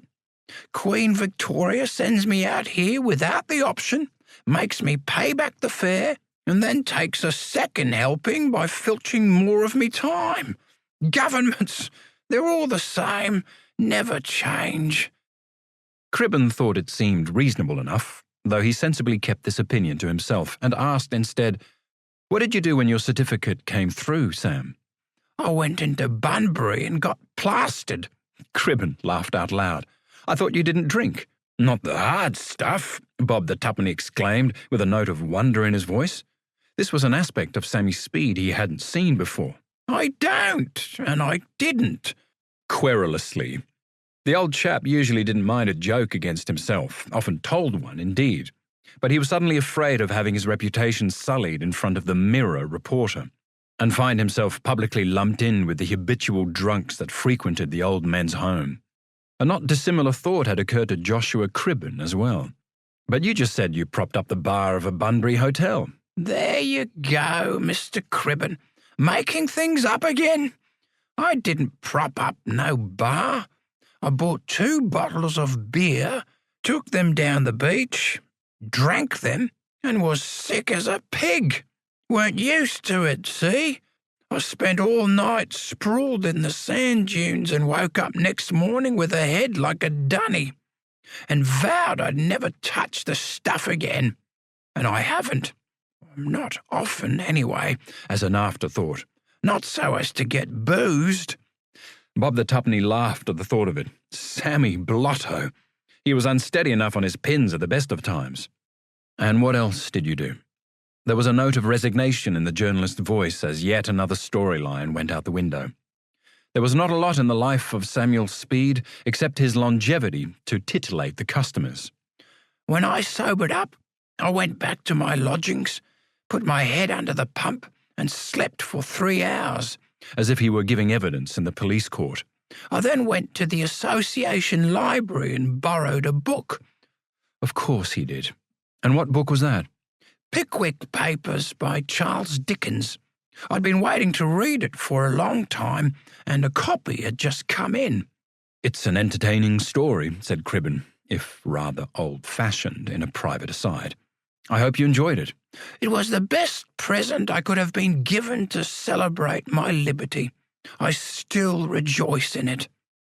The reporter mentally rolled his eyes, a gesture that was not unnoticed by the old man, but he didn't care. He still remembered the joy with which he opened the pages and started again from the beginning. To be sure, it was not the clean and carefully loved copy that Samuel had borrowed from Mr. Irwin. On the contrary, the book was rather weather-beaten and worn from rough handling in the bush. But the delight with which Samuel met his friends as they stepped once more from the pages and into his life was the same. More so, indeed, from old acquaintance. Pickwick, Alfred Jingle, Messrs. Tupman, Snodgrass and Winkle, Sam Weller, exactly as Irwin had said it would be. And so was the pleasure with which Speed was introduced to a new circle of companions, men and women of such rich and varied character, as he read deeper into the book during those nights in his quarters at the surrounding homesteads. He smiled once more in remembrance of the ridiculous newspaper war between rival editors at the Eton Swill election. No wonder governments were so bad if that's how they were chosen. The elder Mr. Weller, Sam's father, a coachman by profession, who always pronounced his W's with a V in the Cockney way, and his V's with a W, as in "Vella wanting vegetables." The poetic Mrs. Leo Hunter declaiming her ode to an expiring frog on a log by a dog, which Samuel actually found rather touching. His taste in verse was still rudimentary, though he knew that rhyme was important. In any case, he had seen many such pocket tragedies in the course of his rural employment, even if he recognized that Mrs. Leo Hunter's ecstatic performance might have been funny.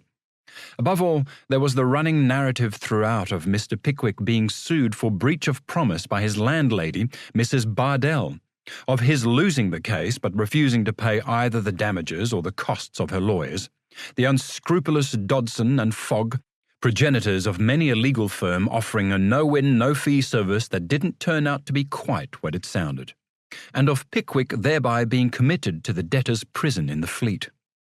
Here, in the later stages of what was supposed to be a comic novel, was a catastrophe with which Samuel Speed, ex-convict number 8996, could fully identify.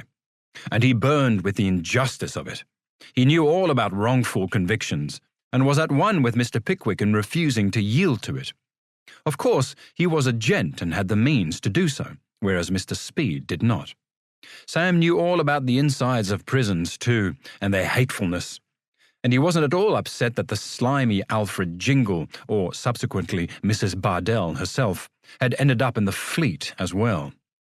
But what astonished him was that Mr. Pickwick had been offered his own reasonably spacious room in the prison at a fee, was able to furnish it comfortably, have Sam Weller come every day with his meals and run errands, and receive as many visitors as he wished until the night bell rang, as if he were in his own drawing room. This was not the sort of prison with which Sammy was familiar. Nobody had offered him the choice of a nicely appointed room, specially cooked dinners and a stream of guests. Quite the reverse. The cropped hair, fennel bath, small stone cell, iron bed, and the daily grind of hard labour, hard fare, and hard board was applied without exception to every inmate. Yet here was Mr. Pickwick.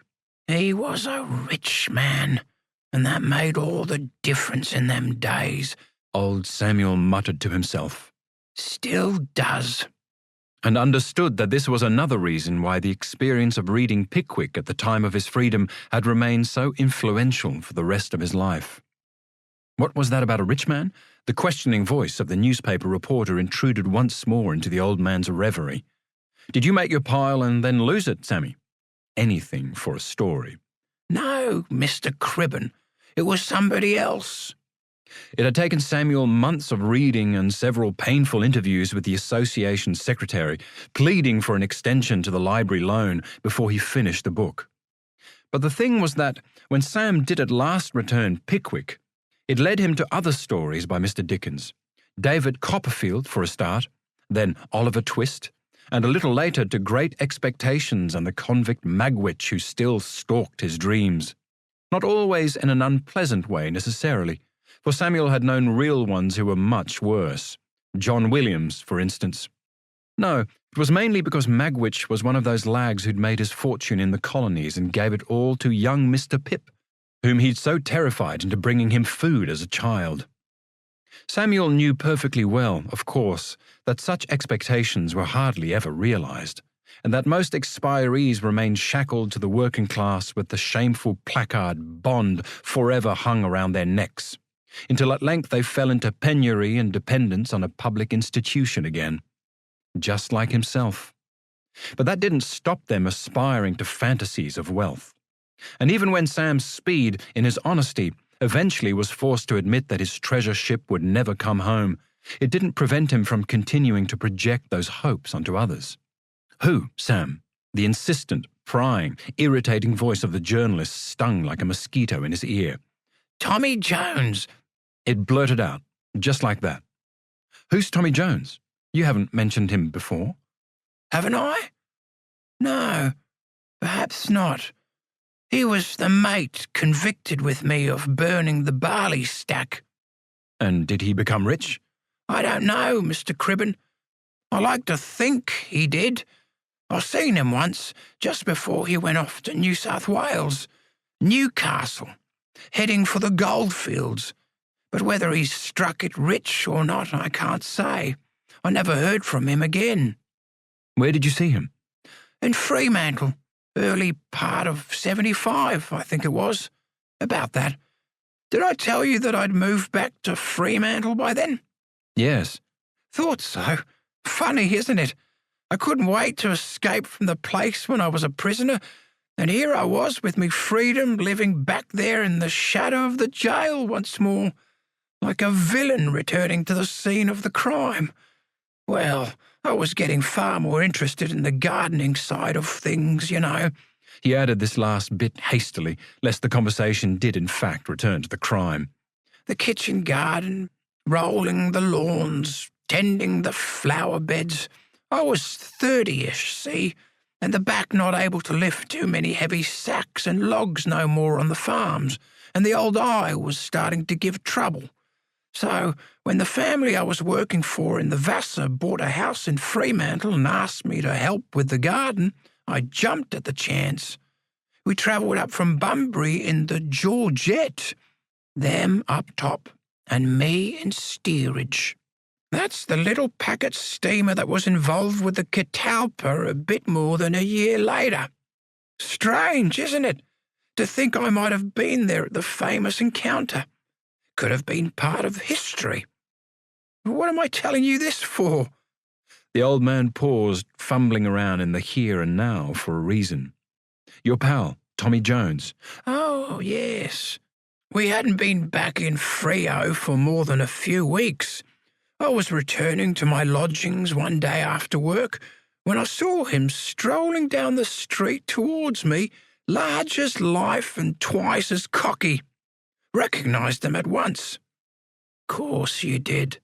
Could never forget what he'd done to me. As soon as he saw him, his heart began pumping. Sam remembered. Fists curled into a ball and venom starting in his throat. I'll tell him. Knock him flat. Then he took a second look and realised that Tommy was altogether older, bigger and tougher. Always had been. Ex-army. And Sam's own fighting spirit drained out the soles of his boots. What was the point of me being pummeled? We'd both end up in the clink again. And he had been decent to me at the trial and showing the oakum stick, trying to make amends. "How's it, Tommy?" as the late afternoon sun chased the shadows down High Street. "Little Sammy Speed! Well, I never!" All togged out he was in travelling clothes, clean moleskins, new boots, small beaver hat on his head and a large wad of notes in his pocket. "Come and have a drink, Samuel." "So what did you do?" the reporter persisted. We went into the nearest pub, of which there are many in Fremantle, and had a beer for old time's sake. "I thought you'd sworn off it after the last time you got shickered." I did not get shickered or anything like it. You must stop putting words into my mouth. Do all you people do that? Sammy was rather enjoying snapping at the journalist whenever opportunity arose, like a small terrier keeping a larger hound on the defensive.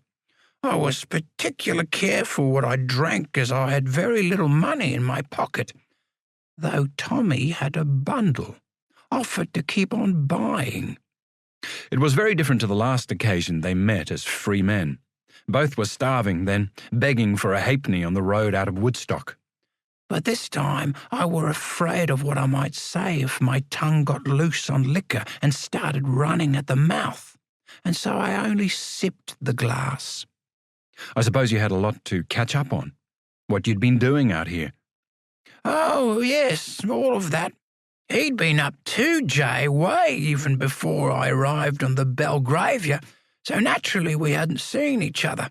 Done well for himself, saved his money, and told me he was going to the New South Wales diggings. It was only a year or two since that Mr. Holterman found his vast nugget at Hill End. Over £300 of pure gold, worth £12,000. Imagine! Tommy had the gold fever good and proper.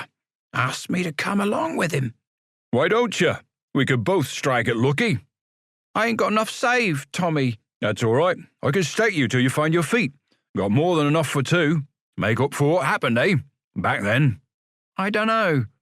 Even at this time, Samuel was fully aware that here was an opportunity, an opening on the path to a fortune. He'd been reading Great Expectations, nearly finished it, and the wealth accumulated by Magwitch loomed large in his imagination.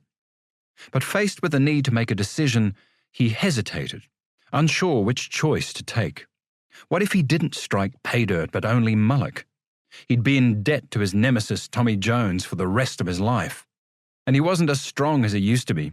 And he liked his work here. Go on with it. You were frightened.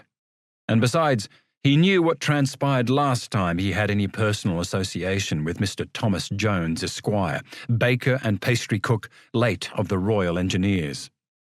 The smell of burning barley thatch and white blossoming smoke rose from the subconscious once more to accuse.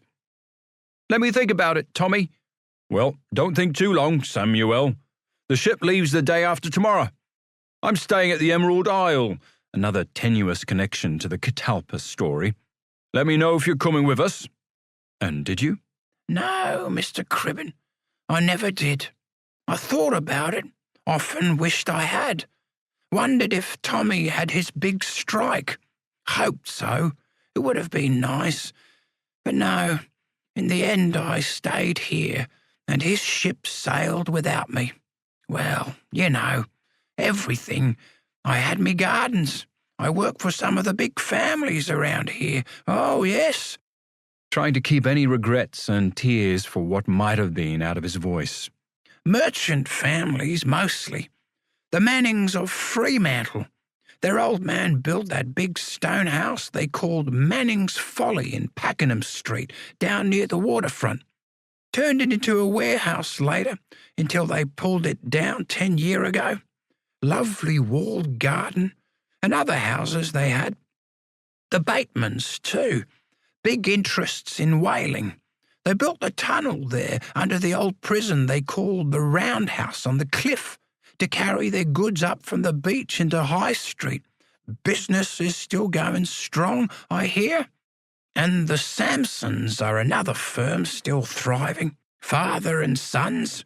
Some lived in Freo and some in Perth. That's when I moved up here to the city, you know. Mrs. Willie Samson, she would remember me. Beautiful roses. And I grew cucumbers and melons and tomatoes for the summer salads.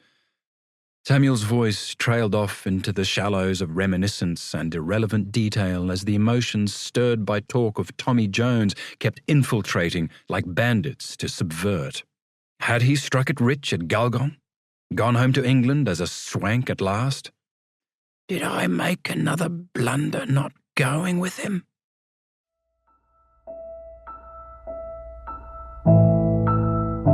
This is the end of CD 6. The book continues on CD 7.